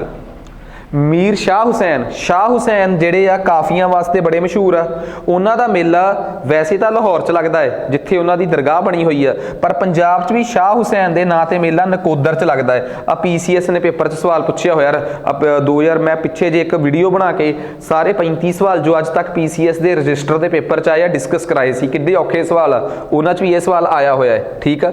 ਨਥਾਣਾ, ਇਹ ਮੇਲਾ ਕਾਲੂ ਇੱਕ ਹਿੰਦੂ ਸੰਤ ਦੀ ਯਾਦ 'ਚ ਫਿਰੋਜ਼ਪੁਰ 'ਚ ਲੱਗਦਾ ਹੈ, ਸੋ ਇਹ ਵੀ ਪਤਾ ਹੋਣਾ ਚਾਹੀਦਾ ਹੈ। ਬਾਬਾ ਜਵਾਹਰ ਸਿੰਘ ਦੇ ਨਾਂ ਤੇ ਮੇਲਾ, ਇਹ ਗਦਰੀ ਬਾਬੇ ਹੋਏ ਆ, ਇਹਨਾਂ ਦੇ ਨਾਂ ਤੇ ਮੇਲਾ ਇਹ ਖੜਕਲ ਕਲਾਂ ਨਵਾਂ ਸ਼ਹਿਰ 'ਚ ਲੱਗਦਾ ਹੈ। ਉਸ ਤੋਂ ਬਾਅਦ ਗਦਰੀ ਬਾਬਿਆਂ ਦਾ ਮੇਲਾ ਜਲੰਧਰ ਦੇ ਯਾਦਗਾਰ ਹਾਲ 'ਚ ਅਕਤੂਬਰ ਦੀ 31 ਤੇ 1 ਨਵੰਬਰ ਨੂੰ, ਅਕਤੂਬਰ ਤੇ ਨਵੰਬਰ ਦੇ 31 ਅਕਤੂਬਰ ਤੇ 1 ਨਵੰਬਰ ਨੂੰ ਮਨਾਇਆ ਜਾਂਦਾ ਗਦਰੀ ਬਾਬਿਆਂ ਦਾ ਮੇਲਾ, ਜਿਹੜਾ ਕਿ ਜਲੰਧਰ ਦੇ ਯਾਦਗਾਰ ਹਾਲ 'ਚ ਸੈਲੀਬ੍ਰੇਟ ਕੀਤਾ ਜਾਂਦਾ ਹੈ। ਹਰ ਗੱਲ ਮੈਂ ਬੋਲ ਕੇ ਤਾਂ ਦੱਸ ਰਿਹਾ ਕਿ ਸੁਣੀ ਜਾਵੇ ਤੇ ਤੁਹਾਡੇ ਯਾਦ 'ਚ ਆ ਜਾਏ ਕਿ ਅੱਛਾ ਗਦਰੀ ਬਾਬਿਆਂ ਦਾ ਮੇਲਾ ਕਿੱਥੇ ਲੱਗਦਾ ਹੈ ਤੇ ਬਾਬਾ ਜਵਾਹਰ ਸਿੰਘ ਗਦਰੀ ਦਾ ਮੇਲਾ ਕਿੱਥੇ ਲੱਗਦਾ ਹੈ। ਸੋ ਇਹ ਗੱਲਾਂ ਯਾਦ ਰਹਿ ਜਾਣਗੀਆਂ ਕਹਾਣੀਆਂ ਦੇ ਰੂਪ 'ਚ। ਹੁਣ ਗੱਲ ਕਰਦੇ ਹਾਂ ਪੰਜਾਬ ਦੇ ਕਿਲਿਆਂ ਦੀ। ਠੀਕ ਆ। ਸੋ ਪੰਜਾਬ ਦੇ ਬੇਸਿਕਲੀ ਕਿਲਿਆਂ ਬਾਰੇ ਗੱਲ ਕਰਦੇ ਹਾਂ। ਸਭ ਤੋਂ ਪਹਿਲਾਂ ਪੰਜਾਬ ਦਾ ਨੂਰਪੁਰ ਕਿਲਾ, ਵੈਸੇ ਇਹ ਪੰਜਾਬ ਦਾ ਕਿਲਾ ਪਰ ਹੈ ਹਿਮਾਚਲ ਦੇ ਕਾਂਗੜਾ 'ਚ ਆ, ਕਿਉਂਕਿ ਇਹ ਨੂਰਪੁਰ ਦਾ ਕਿਲਾ ਸੀਗਾ ਤੇ ਇਸ ਕਿੰਗਡਮ ਦੀ ਕੈਪੀਟਲ ਜਿਹੜੀ ਸੀਗੀ ਪਠਾਨਕੋਟ ਸੀ, ਸੋ ਇਹਦੇ ਨਾਲ ਇਹਦਾ ਸੰਬੰਧ ਜੁੜਿਆ ਹੈ। ਉਸ ਤੋਂ ਬਾਅਦ ਆ ਗਿਆ ਅਨੰਦਪੁਰ ਸਾਹਿਬ ਦਾ ਕਿਲਾ, ਜਿਹੜਾ ਕਿ ਗੁਰੂ ਜੀ ਦੇ ਉੱਥੇ ਰਹਿਣ ਕਰਕੇ ਤੁਹਾਨੂੰ ਪਤਾ ਹੀ ਹੈ ਕਿ ਮਖੋਵਾਲ 'ਚ ਇਹ ਜ਼ਮੀਨ ਲੈ ਕੇ ਜਦੋਂ 9ਵੇਂ ਗੁਰੂ ਇਹ ਸ਼ਹਿਰ ਵਸਾਉਂਦੇ ਆ ਤਾਂ ਉਸ ਤੋਂ ਬਾਅਦ 10ਵੇਂ ਗੁਰੂ ਵਾਸਤੇ ਮੇਨ ਜਗ੍ਹਾ ਇਹੀ ਸੀ ਜਿੱਥੇ ਉਹਨਾਂ ਨੇ ਆਪਣੀ ਜ਼ਿੰਦਗੀ ਦੇ 16 ਸਾਲ ਕੱਟੇ ਆ। ਬਹਾਦਰਗੜ੍ਹ ਕਿਲਾ ਪਟਿਆਲੇ ਦੇ ਬਿਲਕੁਲ ਆਊਟਸਕਰਟਸ ਤੇ ਯਾਨੀ ਕਿ ਬਾਹਰ ਆ, ਇੱਥੇ ਗੁਰੂ ਤੇਗ ਬਹਾਦਰ ਜੀ ਨੇ ਵਿਜ਼ਿਟ ਕੀਤਾ ਸੀ। ਬਠਿੰਡੇ ਦਾ ਕਿਲਾ ਜਿਹੜਾ ਭੱਟੀ ਰਿਓ ਨੇ ਬਣਾਇਆ ਸੀਗਾ। ਫਰੀਦਕੋਟ ਦਾ ਕਿਲਾ ਜਿਹਨੂੰ ਰਾਜਾ ਹਮੀਰ ਸਿੰਘ ਨੇ 1775 'ਚ ਬਣਾਇਆ ਸੀ। ਗੋਬਿੰਦਗੜ੍ਹ, ਕਈਆਂ ਨੂੰ ਗੋਬਿੰਦਗੜ੍ਹ ਪਟਿਆਲੇ ਦੇ ਨੇੜੇ ਲੱਗਦਾ ਹੈ, ਪਰ ਗੋਬਿੰਦਗੜ੍ਹ ਕਿਲਾ ਜਿਹੜਾ ਹੈ ਅੰਮ੍ਰਿਤਸਰ 'ਚ ਆ, ਜਿਹਨੂੰ ਭੰਗੀ ਮਿਸਲ ਦੇ ਸਰਦਾਰਾਂ ਨੇ ਬਣਵਾਇਆ ਸੀ, ਇਸ ਕਰਕੇ ਇਹਨੂੰ ਭੰਗੀਆਂ ਦਾ ਕਿਲਾ ਵੀ ਕਹਿੰਦੇ ਆ। ਕਿਸ ਕਿਲੇ ਨੂੰ ਭੰਗੀਆਂ ਦਾ ਕਿਲਾ ਕਿਹਾ ਜਾਂਦਾ? ਗੋਬਿੰਦਗੜ੍ਹ ਦੇ ਕਿਲੇ ਨੂੰ। ਫਲੌਰ ਦਾ ਕਿਲਾ ਜਿਹੜਾ ਕਿ ਲੁਧਿਆਣੇ 'ਚ ਆ, ਬੇਸਿਕਲੀ ਇਹ ਜਦੋਂ ਰਣਜੀਤ ਸਿੰਘ ਤੇ ਅੰਗਰੇਜ਼ਾਂ ਦੇ ਵਿੱਚ ਲੜਾਈ ਚੱਲ ਰਹੀ ਸੀਗੀ ਨਾ, ਉਸ ਟਾਈਮ ਪ੍ਰੋਟੈਕਸ਼ਨ ਵਾਸਤੇ ਰਣਜੀਤ ਸਿੰਘ ਨੇ ਇਹ ਕਿਲਾ ਬਣਵਾਇਆ ਸੀ। ਇਹ ਫੂਲ ਨਗਰ ਦੇ ਤੌਰ ਤੇ ਵੀ ਜਾਇਆ ਜਾਂਦਾ ਤੇ ਸਤਲੁਜ ਦੇ ਇੱਕ ਪਾਸੇ ਇਹ ਕਿਲਾ ਇਸ ਕਰਕੇ ਬਣਵਾਇਆ ਸੀ ਤਾਂ ਕਿ ਕਿਸੇ ਵੀ ਤਰੀਕੇ ਅੰਗਰੇਜ਼ਾਂ ਦੀ ਹਕੂਮਤ ਜਿਹੜੀ ਆ ਉਹਨੂੰ ਮਤਲਬ ਕਿ ਉਹਨੂੰ ਪ੍ਰੋਟੈਕਟ ਕੀਤਾ ਜਾਵੇ। ਇਧਰਲੇ ਪਾਸੇ ਅੰਗਰੇਜ਼ਾਂ ਨੇ ਵੀ ਕਿਲੇ ਬਣਾਏ ਸੀ, ਉੱਥੇ ਦਾ ਫਿਰੋਜ਼ਪੁਰ ਵਾਲਾ ਕੈਂਟ ਆ। ਹੁਣ ਅੱਗੇ ਆ ਗਿਆ ਜੀ ਕਿਲਾ ਮੁਬਾਰਕ ਬਠਿੰਡੇ ਵਾਲਾ, ਇਹ ਪੰਜਾਬ ਦੇ ਭਾਰਤ ਦੇ ਪੁਰਾਣੇ ਕਿਲਿਆਂ 'ਚੋਂ ਇੱਕ ਕਿਲਾ ਮੁਬਾਰਕ ਨਾਭੇ ਆ, ਜਿਹਨੂੰ ਆਲਾ ਸਿੰਘ ਨੇ ਜਿਹਦੀ ਸਥਾਪਨਾ ਆਲਾ ਸਿੰਘ ਨੇ ਕਰਵਾਈ ਸੀਗੀ। ਇੱਕ ਪਟਿਆਲੇ ਵਾਲਾ ਕਿਲਾ ਹੈ ਕਿਲਾ ਮੁਬਾਰਕ, ਜਿਸ ਨੂੰ ਪਟਿਆਲੇ ਦੇ ਆਲਾ ਸਿੰਘ ਨੇ ਜਿਹੜੇ ਰਾਜਾ ਸੀ ਉਹਨਾਂ ਨੇ ਸ਼ੁਰੂ ਕੀਤਾ ਸੀਗਾ। ਫਿਰ ਇਸ ਦਾ ਜਿਹੜਾ ਦਰਬਾਰ ਹਾਰ ਆ ਉਹਨੂੰ ਹੁਣ ਮਿਊਜ਼ੀਅਮ 'ਚ ਕਨਵਰਟ ਕਰ ਦਿੱਤਾ ਗਿਆ ਹੈ। ਤੇ ਇੱਕ ਗੱਲ ਹੋਰ, ਇਹਦੇ 'ਚ ਕਾਫੀ ਕੁਝ ਪਿਆ ਹੋਇਆ ਹੈ, ਜਿਵੇਂ ਕਿ ਨਾਦਰ ਸ਼ਾਹ ਦੀ ਤੇ ਗੁਰੂ ਗੋਬਿੰਦ ਸਿੰਘ ਦੀ ਤਲਵਾਰ ਪਈ ਆ, ਜਿਹਨੂੰ ਸ਼ਿਕਾਰਗਾਹ ਕਿਹਾ ਗਿਆ ਨਾਦਰ ਸ਼ਾਹ ਦੀ ਤਲਵਾਰ ਨੂੰ। ਤੇ ਜਿਹੜਾ ਇਹਦਾ ਅੰਦਰਲਾ ਮਿਊਜ਼ੀਅਮ ਵਾਲਾ ਹਿੱਸਾ ਹੈ ਉਹਨੂੰ ਮਹਾਰਾਜਾ ਕਰਮ ਸਿੰਘ ਨੇ ਤਿਆਰ ਕਰਵਾਇਆ ਸੀ, ਕਿਉਂਕਿ ਮੈਂ ਤੁਹਾਨੂੰ ਅਕਸਰ ਦੱਸਦਾ ਹੁੰਦਾ ਕਿ ਰਾਜਾ ਆਪਣਾ ਆਲਾ ਸਿੰਘ ਸੀ, ਆਲਾ ਸਿੰਘ ਤੋਂ ਬਾਅਦ ਸਾਹਿਬ ਸਿੰਘ ਸੀਗੇ। ਠੀਕ ਆ। ਸਾਹਿਬ ਸਿੰਘ ਤੋਂ ਬਾਅਦ ਕਰਮ ਸਿੰਘ ਸੀਗੇ, ਕਰਮ ਸਿੰਘ ਤੋਂ ਬਾਅਦ ਨਰਿੰਦਰ ਸਿੰਘ ਸੀਗੇ, ਨਰਿੰਦਰ ਸਿੰਘ ਤੋਂ ਬਾਅਦ ਮਹਿੰਦਰ ਸਿੰਘ ਸੀਗੇ, ਮਹਿੰਦਰ ਸਿੰਘ ਤੋਂ ਬਾਅਦ ਰਜਿੰਦਰ ਸਿੰਘ ਸੀਗੇ, ਰਜਿੰਦਰ ਸਿੰਘ ਤੋਂ ਬਾਅਦ ਭੁਪਿੰਦਰ ਸਿੰਘ ਸੀ, ਤੇ ਭੁਪਿੰਦਰ ਸਿੰਘ ਤੋਂ ਬਾਅਦ ਯਾਦਵਿੰਦਰ ਸਿੰਘ ਤੇ ਫਿਰ ਅਮਰਿੰਦਰ ਸਿੰਘ। ਠੀਕ ਆ। ਸੋ ਇੱਥੋਂ ਤੱਕ ਕਈ ਵਾਰੀ ਆਪਾਂ ਨੂੰ ਐ ਆ ਕਿ ਕੁਝ ਚੀਜ਼ਾਂ ਆਪਾਂ ਨੂੰ ਲਾਈਨ ਵਾਈਜ਼ ਪਤਾ ਹੋਣ ਤਾਂ ਚੰਗੀ ਗੱਲ ਆ। ਨੈਕਸਟ ਉਸ ਤੋਂ ਬਾਅਦ ਅੱਗੇ ਆ ਜਾਓ ਸ਼ਾਹਪੁਰ ਕੰਡੀ ਦਾ ਜਿਹੜਾ ਕਿਲਾ ਹੈ ਉਹ ਹੈਗਾ ਜੀ ਪਠਾਨਕੋਟ 'ਚ, ਜਿਹੜਾ ਕਿ ਸ਼ਾਹਜਹਾਨ ਦੇ ਨਾਂ ਤੇ ਆ। ਕੇਸਗੜ੍ਹ, ਅਗਲੇ ਕਿਲੇ 5 ਕਿਲੇ ਇੱਕੋ ਸ਼ਹਿਰ 'ਚ ਆ। ਕੇਸਗੜ੍ਹ, ਆਨੰਦਗੜ੍ਹ, ਲੋਹਗੜ੍ਹ, ਆਗਮਗੜ੍ਹ ਤੇ ਫਤਿਹਗੜ੍ਹ, ਇਹ ਪੰਜੇ ਦੇ ਪੰਜੇ ਕਿਲਿਆਂ ਦਾ ਸੰਬੰਧ ਆਨੰਦਪੁਰ ਸਾਹਿਬ ਨਾਲ ਆ। ਉੱਥੇ ਇੱਕ ਫਤਿਹਗੜ੍ਹ ਕਿਲਾ ਹੈ ਜਿਹਨੂੰ ਗੁਰੂ ਜੀ ਨੇ ਪ੍ਰੋਟੈਕਸ਼ਨ ਵਾਸਤੇ ਬਣਾਇਆ ਸੀ। ਆਗਮਗੜ੍ਹ ਕਿਲਾ ਆਨੰਦਪੁਰ ਦੇ ਵਿੱਚ, ਉੱਥੇ ਗੁਰੂ ਜੀ ਨੇ ਆਪਣੀ ਸਾਰੀ ਹੋਲਾ ਮਹੱਲੇ ਦੀ ਸੈਲੀਬ੍ਰੇਸ਼ਨਸ ਹੁੰਦੀ ਸੀ। ਲੋਹਗੜ੍ਹ ਦਾ ਕਿਲਾ ਹੈ ਜਿੱਥੇ ਹਥਿਆਰਾਂ ਦੀ ਫੈਕਟਰੀ ਸੀ।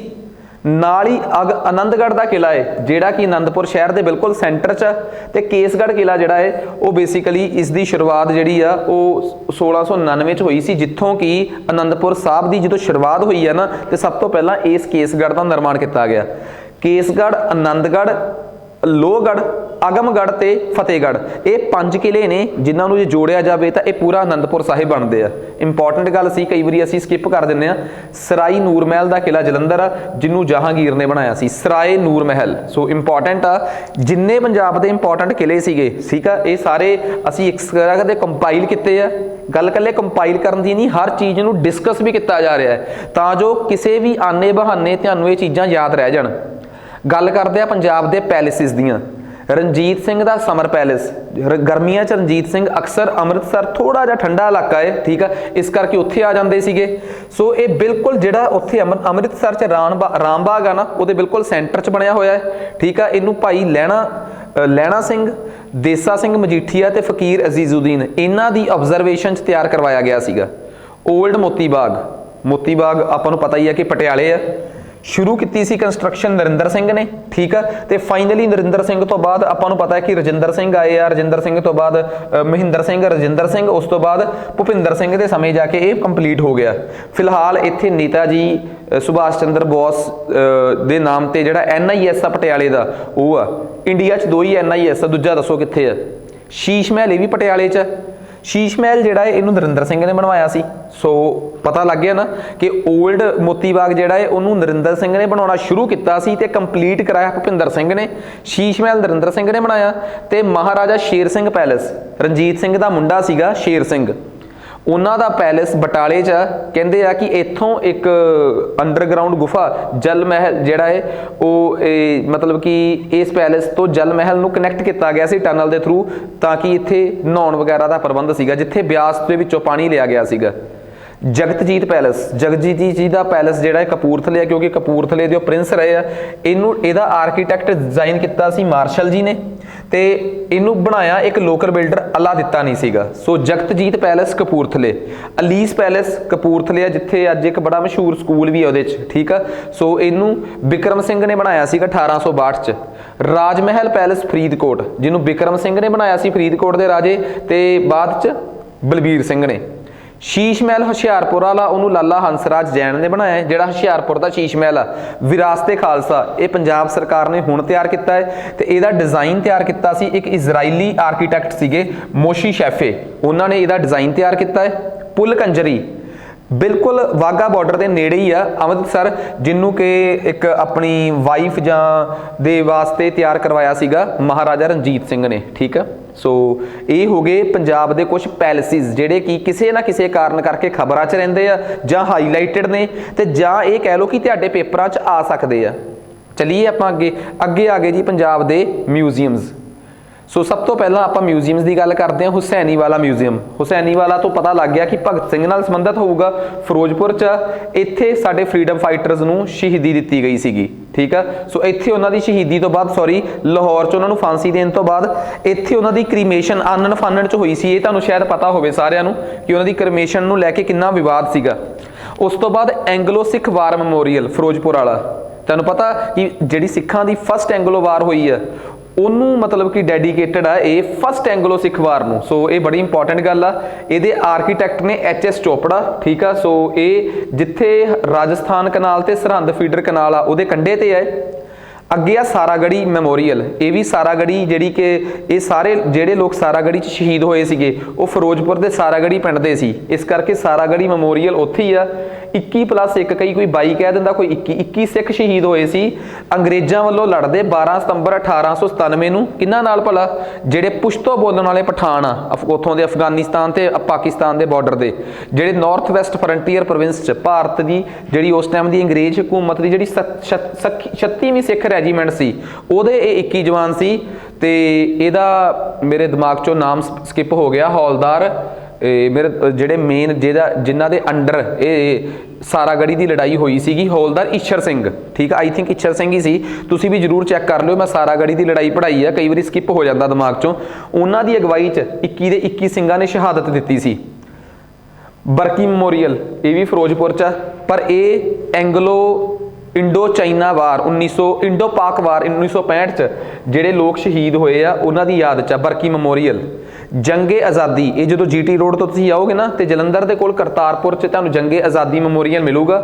ਸਪੈਸ਼ਲੀ ਇਹ ਜਿੰਨੇ ਵੀ ਆਜ਼ਾਦੀ ਦੀ ਲੜਾਈ ਚ ਯੋਧੇ ਸ਼ਹੀਦ ਹੋਏ ਆ ਉਹਨਾਂ ਵਾਸਤੇ ਬਣਿਆ ਹੋਇਆ, ਠੀਕ ਆ। ਇਹਨੂੰ ਰਾਜ ਰਿਵਲ ਨੇ ਡਿਜ਼ਾਈਨ ਕੀਤਾ ਹੈ, ਬੜਾ ਗੋਲ ਜਿਹਾ ਹੈ ਤੇ ਇਹ ਜੀਟੀ ਰੋਡ ਤੋਂ ਨਾਲ ਹੀ ਦਿਸਦਾ ਹੈ ਜਦੋਂ ਆਪਾਂ ਜਲੰਧਰ ਦੇ ਕੋਲ ਕਰਤਾਰਪੁਰ ਕ੍ਰਾਸ ਕਰੀਏ। पंजाब स्टेट वार मैमोरीअल, ये बिल्कुल जो आप वाघा बॉर्डर ਨੂੰ ਜਾਂਦੇ ਆ ਤੇ ਉਸ ਰੋਡ ਤੇ ਆ। ਬੇਸਿਕਲੀ ਇਹ 'ਚ ਪੰਜਾਬ ਦੇ ਲੋਕਾਂ ਦੀ ਬੰਦਾ ਸਿੰਘ ਬਹਾਦਰ ਤੋਂ ਲੈ ਕੇ ਹੁਣ ਤੱਕ ਜੋ ਵੀ ਕੁਛ ਆ ਸਭ ਦੀ ਬਹਾਦਰੀ ਦੇ ਕਾਰਨਾਮੇ ਤੁਹਾਨੂੰ ਇਸ ਅੰਮ੍ਰਿਤਸਰ ਦੇ ਮੈਮੋਰੀਅਲ 'ਚ ਮਿਲ ਜਾਣਗੇ। ਸ਼ਹੀਦ ਆਜਮ ਭਗਤ ਸਿੰਘ ਮੈਮੋਰੀਅਲ, ਇਹ ਖੜਕਲ ਕਲਾਂ ਹੈ ਤੇ ਇਹ ਭਗਤ ਸਿੰਘ ਹੁਣਾਂ ਦੇ ਤੇ ਹੋਰ ਕਈ ਸ਼ਹੀਦ ਜਿਹੜੇ ਕ੍ਰਾਂਤੀਕਾਰੀ ਆ ਉਹਨਾਂ ਨੂੰ ਡੈਡੀਕੇਟਡ ਇਹ ਮੈਮੋਰੀਅਲ ਆ। ਰਣਜੀਤ ਸਿੰਘ ਵਾਰ ਮਿਊਜ਼ੀਅਮ ਲੁਧਿਆਣੇ 'ਚ, basically Ranjit Singh war memorial ਜਿਹੜਾ ਲੁਧਿਆਣੇ 'ਚ ਆ, ਮੈਨੂੰ ਜਿੱਥੋਂ ਤੱਕ ਮੈਨੂੰ ਲੱਗਦਾ ਸ਼ਾਇਦ ਇਹ PAU ਦੇ ਵਿੱਚ ਦੇ ਨੇੜੇ ਤੇੜੇ ਆ ਜਾਂ ਉਹਦੇ ਵਿੱਚ ਹੀ ਹੋ ਸਕਦਾ ਹੈ ਜਿੱਥੋਂ ਤੱਕ ਮੈਨੂੰ ਯਾਦ ਆ।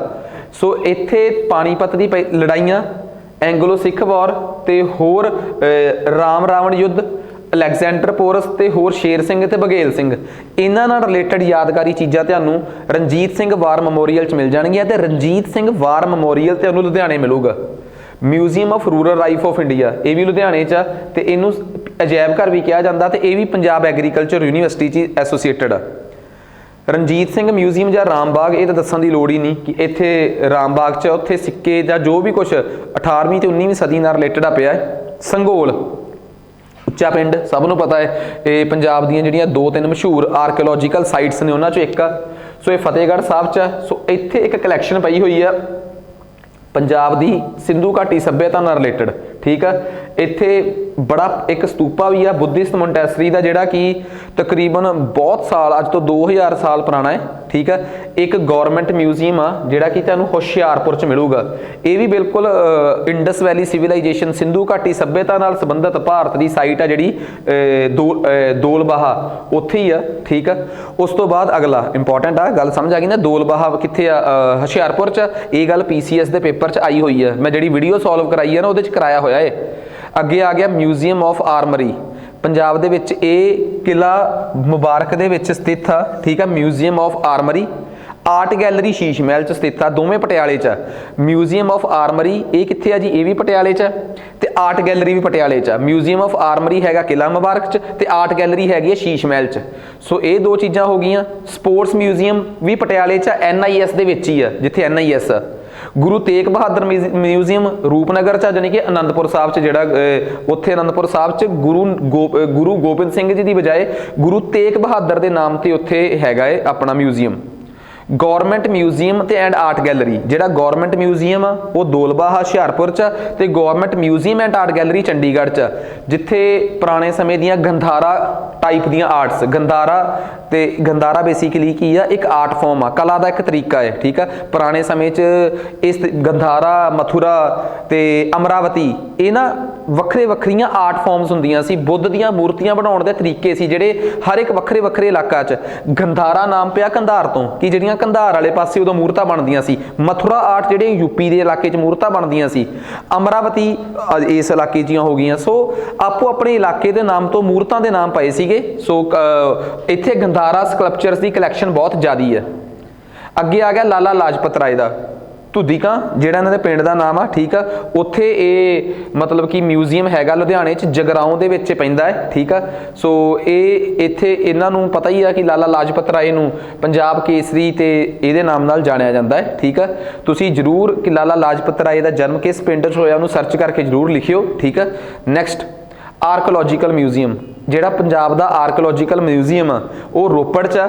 ਉਹ ਵੀ ਇੰਡਸ ਵੈਲੀ ਸਿਵਲਾਈਜੇਸ਼ਨ ਨਾਲ ਸੰਬੰਧਿਤ ਆ। ਉੱਥੇ ਵੀ ਤੁਹਾਨੂੰ ਹੜੱਪਣ ਵੇਲੇ ਦੀਆਂ ਕਈ ਚੀਜ਼ਾਂ ਮਿਲ ਜਾਣਗੀਆਂ, ਬਿਕੋਜ਼ ਪੰਜਾਬ 'ਚੋਂ ਵੀ ਕਈ ਚੀਜ਼ਾਂ ਹੜੱਪਣ ਵੇਲੇ ਦੀਆਂ ਮਿਲੀਆਂ ਹੈ। ਸਿੰਧੂ ਘਾਟੀ ਸੱਭਿਅਤਾ ਦੀ, ਜਿਵੇਂ ਬੰਦੇ ਦੇ ਨਾਲ ਕੁੱਤਾ ਪਿਆ ਹੋਇਆ ਹੈ, ਇਵੇਂ ਦੀਆਂ ਚੀਜ਼ਾਂ ਪੰਜਾਬ 'ਚੋਂ ਲੱਭੀਆਂ ਸੀਗੀਆਂ। ਇੰਟਰਨੈਸ਼ਨਲ ਸਿੱਖ ਮਿਊਜ਼ੀਅਮ ਤੇ ਸੈਂਟਰਲ ਸਿੱਖ ਮਿਊਜ਼ੀਅਮ ਧੋਖਾ ਦੇਣ ਵਾਲੀ ਗੱਲ ਆ, ਫਸਾ ਦਿੰਦੇ ਆ। ਇਹ ਲੁਧਿਆਣੇ ਚਰਨ ਕਵਲ ਸਾਹਿਬ ਗੁਰਦੁਆਰੇ ਦੇ ਨੇੜੇ ਆ ਤੇ ਜਿਹੜਾ ਸੈਂਟਰਲ ਸਿੱਖ ਮਿਊਜ਼ੀਅਮ ਆ ਇਹ ਗੋਲਡਨ ਟੈਂਪਲ ਦੇ ਅੰਦਰ ਆ। ਇੰਟਰਨੈਸ਼ਨਲ ਸਿੱਖ ਮਿਊਜ਼ੀਅਮ ਲੁਧਿਆਣੇ 'ਚ ਆ, ਸੈਂਟਰਲ ਸਿੱਖ ਮਿਊਜ਼ੀਅਮ ਕਿੱਥੇ ਆ ਜੀ? ਗੋਲਡਨ ਟੈਂਪਲ ਦੇ ਵਿੱਚ। ਸੋ ਇਹ ਚੀਜ਼ਾਂ ਸਾਡੇ ਵਾਸਤੇ ਇੰਪੋਰਟੈਂਟ ਹੋ ਜਾਂਦੀਆਂ। ਸੋ ਕਹਿਣ ਦਾ ਮਤਲਬ ਕੁਝ ਚੀਜ਼ਾਂ ਤੁਹਾਨੂੰ ਸ਼ਾਇਦ ਸਮਝ ਆ ਰਹੀਆਂ ਹੋਣਗੀਆਂ ਕਿ ਕਿਵੇਂ ਦੀਆਂ ਚੀਜ਼ਾਂ ਪੇਪਰ 'ਚ ਆਰਟ ਐਂਡ ਆਰਕੀਟੈਕਚਰ 'ਚ ਪੁੱਛੀਆਂ ਜਾਂਦੀਆਂ। ਤੇ ਕਿਉਂ ਇਸ ਲੈਕਚਰ ਦਾ ਸੁਣਿਆ ਜਾਣਾ ਬਹੁਤ ਜ਼ਰੂਰੀ ਆ, ਬਿਕੋਜ਼ ਤੁਹਾਡੇ ਪੇਪਰਾਂ 'ਚ ਆ ਜਿਹੜੇ PCS ਦੇ ਐਗਜ਼ੈਕਟਿਵ ਵਗੈਰਾ ਦੇ ਪੇਪਰ ਦਿੰਦੇ ਆ ਜਾਂ PCS ਪ੍ਰੀ ਮੇਨਸ ਦਿੰਦੇ ਆ, ਉਹਨਾਂ ਨੂੰ ਵੀ ਇਸ ਗੱਲ ਦਾ ਪਤਾ ਹੈ ਕਿ ਆਬਜੈਕਟਿਵ ਪੇਪਰਾਂ 'ਚ ਇਹ ਸਵਾਲ ਆਏ ਹੋਏ ਆ। ਠੀਕ ਆ, ਉਹਨਾਂ ਨੂੰ ਤਾਂ ਮੈਂ ਪੁਖਤਾ ਪ੍ਰੂਫ ਦੇ ਸਕਦਾ ਤੇ PSSB ਜਾਂ ਹੋਰ ਕਿਸੇ ਮਾਧਿਅਮ ਪੇਪਰਾਂ ਦੀ ਤਿਆਰੀ ਕਰਨ ਵਾਲੇ ਵੀ ਇਹ ਕਿੰਤੂ ਪਰੰਤੂ ਨਹੀਂ ਕਰ ਸਕਦੇ ਕਿ ਸਾਨੂੰ ਮੇਲਿਆਂ, ਆਰਟ, ਆਰਕੀਟੈਕਚਰ ਦੇ ਸਵਾਲ ਨਹੀਂ ਪੁੱਛੇ ਜਾਂਦੇ, ਬਹੁਤ ਪੁੱਛੇ ਜਾਂਦੇ ਆ। ਤੇ ਜੇ ਮੈਂ ਇੱਕ ਹੌਲੀ ਹੌਲੀ ਕਰਾਵਾਂ ਤਾਂ ਇਹਦਾ ਕਰਾਉਣ ਦਾ ਮਤਲਬ ਨਹੀਂ, ਮਕਸਦ ਸਿਰਫ ਇਹ ਆ ਕਿ ਮੈਂ ਪੜਾਵਾਂ, ਤੁਹਾਨੂੰ ਸੁਣੇ, ਤੁਸੀਂ ਸੁਣੀ ਹੋਈ ਚੀਜ਼ ਨੂੰ 2 ਵਾਰ ਰਿਵਾਈਜ਼ ਕਰੋ ਤੇ ਤੁਹਾਨੂੰ ਯਾਦ ਹੋ ਜੇ, ਆਪਣਾ ਬਾਹਲਾ ਦਿਮਾਗ ਲਾਉਣ ਦੀ ਲੋੜ ਹੀ ਨਾ ਪਵੇ। ਹੁਣ ਆਪਾਂ ਜੇ ਫੇਮਸ ਰਿਲੀਜੀਅਸ ਪਲੇਸਿਸ ਦੀ ਗੱਲ ਕਰੀਏ ਤਾਂ ਹਰਿਮੰਦਰ ਸਾਹਿਬ, ਇਹ ਤੁਹਾਨੂੰ ਪਤਾ ਹੀ ਹੈ ਕਿ ਸਰੋਵਰ ਦੀ ਸਥਾਪਨਾ ਚੌਥੇ ਗੁਰੂ ਨੇ ਕਰਾਈ ਸੀ। ਠੀਕ ਆ, ਬਾਬਾ ਬੁੱਢਾ ਦੀ ਸੁਪਰਵਿਜ਼ਨ 'ਚ। ਇਸ ਤੋਂ ਬਾਅਦ ਇੱਥੇ 5ਵੇਂ ਗੁਰੂ ਨੇ ਸਾਈਂ ਮੀਆਂ ਮੀਰ ਤੋਂ ਮਤਲਬ ਕਿ ਉਹ ਰਖਵਾਈ ਸੀ, ਨੀਂਹ ਰਖਵਾਈ ਸੀ। ਤੁਸੀਂ ਮੈਨੂੰ ਸਰਚ ਕਰਕੇ ਇਹ ਦੱਸੋਗੇ ਕਿ ਸਾਈਂ ਮੀਆਂ ਮੀਰ ਸੂਫੀ ਸੰਤ ਸੀਗੇ, ਉਹ ਕਿਸ ਆਰਡਰ ਦੇ ਸੂਫੀ ਸੰਤ ਸੀ? ਚਿਸ਼ਤੀ ਸੀਗੇ, ਕਲੰਦਰ ਸੀਗੇ, ਨਕਸ਼ਬੰਦੀ ਸੀਗੇ ਕਿ ਕਿਸ ਆਰਡਰ ਦੇ ਸੀਗੇ? ਇਹ ਤੁਸੀਂ ਦੱਸੋਗੇ ਮੈਨੂੰ ਸਰਚ ਕਰਕੇ। ਸੋ ਖੈਰ ਨੈਕਸਟ ਉਸ ਤੋਂ ਬਾਅਦ 1601 'ਚ ਦਾ ਕੰਪਲੀਟ ਹੋਇਆ। ਅੱਜ ਹਰਿਮੰਦਰ ਸਾਹਿਬ ਦੇ 4 ਦਰਵਾਜ਼ੇ ਆ, ਪੇਪਰ 'ਚ ਵੀ ਪੁੱਛ ਲੈਂਦੇ ਆ, ਘੰਟਾ ਘਰ, ਬਾਬਾ ਟਾਲਰ ਦਰਵਾਜ਼ਾ, ਸਰਾਈ ਵਾਲਾ ਤੇ ਥੜਾ ਸਾਹਿਬ, 4 ਦਰਵਾਜ਼ੇ ਆ। ਤੁਸੀਂ ਦੱਸੋਗੇ ਥੜਾ ਸਾਹਿਬ ਦਾ ਸੰਬੰਧ, ਥੜਾ ਸਾਹਿਬ ਵਾਲੇ ਪਾਸੇ ਗੁਰਦੁਆਰਾ ਬਣਿਆ ਹੋਇਆ, ਥੜਾ ਸਾਹਿਬ ਦਾ ਸੰਬੰਧ ਕਿਹੜੇ ਗੁਰੂ ਨਾਲ ਆ? ਚੌਥੇ ਗੁਰੂ, 5ਵੇਂ ਗੁਰੂ, 9ਵੇਂ ਗੁਰੂ ਕਿ 10ਵੇਂ ਗੁਰੂ? ਕਰੋ ਸਰਚ। ਅਕਾਲ ਤਖਤ, ਜਿਹਨੂੰ ਹਰਗੋਬਿੰਦ ਸਾਹਿਬ ਨੇ ਬਣਾਇਆ ਸੀ, ਤੇ ਇਹ ਸਿੱਖਾਂ ਦੀ ਸਭ ਤੋਂ ਉੱਚੀ ਪੋਜੀਸ਼ਨ ਆ, ਜਿੱਥੇ ਸਭ ਤੋਂ ਉੱਪਰਲੀ ਕੁਰਸੀ ਤੇ ਬੈਠ ਕੇ ਗੁਰੂ ਜੀ ਇੱਥੇ ਫੈਸਲਾ ਕਰਦੇ ਸੀ। ਗੋਲਡਨ ਟੈਂਪਲ ਦਾ ਪੂਰਾ ਕੰਪਲੈਕਸ ਆ, ਉਹਦੇ 'ਚ ਹਰਿਮੰਦਰ ਸਾਹਿਬ ਦੇ ਬਿਲਕੁਲ ਸਾਹਮਣੇ ਅਕਾਲ ਤਖਤ ਆ। ਇਹਦੇ ਪਹਿਲੇ ਜਥੇਦਾਰ ਦੇ ਤੌਰ ਤੇ ਭਾਈ ਗੁਰਦਾਸ ਜੀ ਨੂੰ ਲਾਇਆ ਗਿਆ ਸੀ, ਭਾਈ ਗੁਰਦਾਸ ਜੀ ਨੂੰ। ਠੀਕ ਆ, ਸੋ ਇਹ ਗੱਲਾਂ ਕਦੀ ਨਾ ਉਲਝਣ ਵਾਲੀਆਂ। ਦੁਰਗਿਆਨਾ ਮੰਦਿਰ, ਜਿਹਨੂੰ ਲక్ష్ਮੀ ਨਾਰਾਇਣ ਟੈਂਪਲ ਵੀ ਕਹਿੰਦੇ ਆ ਜੀ, 16ਵੀਂ ਸੈਂਚਰੀ 'ਚ ਬਣਿਆ ਸੀ। ਫਿਰ ਉਸ ਤੋਂ ਬਾਅਦ ਰਣਜੀਤ ਸਿੰਘ ਨੇ ਵੀ ਇਹਦੀ ਡਿਵੈਲਪਮੈਂਟ ਲਈ ਕੰਸਟਰਕਸ਼ਨ ਕੀਤੀ ਆ। ਫਿਰ 1921 'ਚ ਇਹਨੂੰ ਹਰ ਸਾਹਿਬ ਮੱਲ ਕਪੂਰ ਨੇ ਗੋਲਡਨ ਟੈਂਪਲ ਦੀ ਟ੍ਰੈਂਡ 'ਚ ਉਵੇਂ ਦਾ ਬਣਾਉਣ ਦੀ ਕੋਸ਼ਿਸ਼ ਕੀਤੀ ਹੈ। ਜਦੋਂ 1948 'ਚ ਦੀ ਰਿਪੇਅਰ ਸ਼ੁਰੂ ਹੋਈ ਹੈ ਤੇ 51 'ਚ ਮਦਨ ਮੋਹਨ ਮਾਲਵੀਆ ਨੇ ਦੁਬਾਰਾ ਆ ਕੇ ਇਹਦਾ ਉਦਘਾਟਨ ਕੀਤਾ ਹੈ। ਕਹਿੰਦੇ ਉਦਘਾਟਨ ਕਰਨ ਨਹਿਰੂ ਨੇ ਆਉਣਾ ਸੀ, ਪਰ ਕੁਝ ਕੰਟਰੋਵਰਸੀ ਹੋ ਗਈ, ਇਸ ਕਰਕੇ ਪੰਡਿਤ ਮਦਨ ਮੋਹਨ ਮਾਲਵੀਆ ਆਏ। ਰਾਮ ਤੀਰਥ ਟੈਂਪਲ ਆ ਜਿਹੜਾ ਅੰਮ੍ਰਿਤਸਰ ਵਾਲਾ, ਉਹ ਕਹਿੰਦੇ ਕਿ ਉਹਦਾ ਇਤਿਹਾਸ ਤੁਸੀਂ ਰਮਾਇਣ 'ਚ ਸਭ ਸਕਦੇ ਹੋ। ਮੰਨਿਆ ਜਾਂਦਾ ਕਿ ਸ਼੍ਰੀ ਰਾਮਚੰਦਰ ਦੇ ਬੇਟੇ ਸੀ ਲਵ ਤੇ ਕੁਸ਼, ਉਹਨਾਂ ਦਾ ਜਨਮ ਇੱਥੇ ਹੋਇਆ ਸੀਗਾ।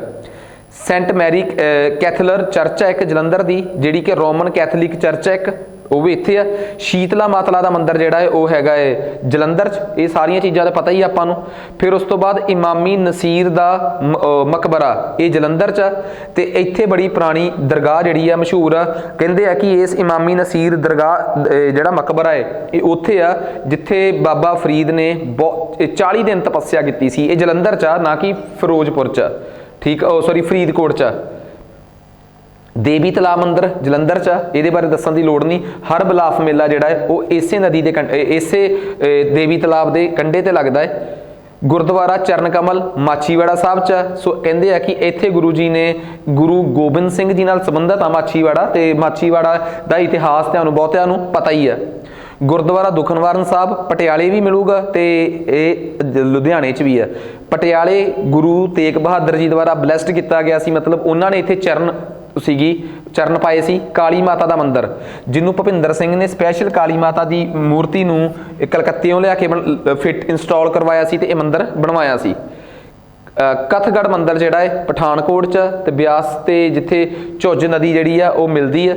ਮੁਕਤੇਸ਼ਵਰ ਮੰਦਿਰ ਵੀ ਪਠਾਨਕੋਟ 'ਚ, ਜਿਹੜਾ ਕਿ ਲੋਰਡ ਸ਼ਿਵਜੀ ਨੂੰ ਸਮਰਪਿਤ ਮੰਦਿਰ ਹੈ ਇੱਕ।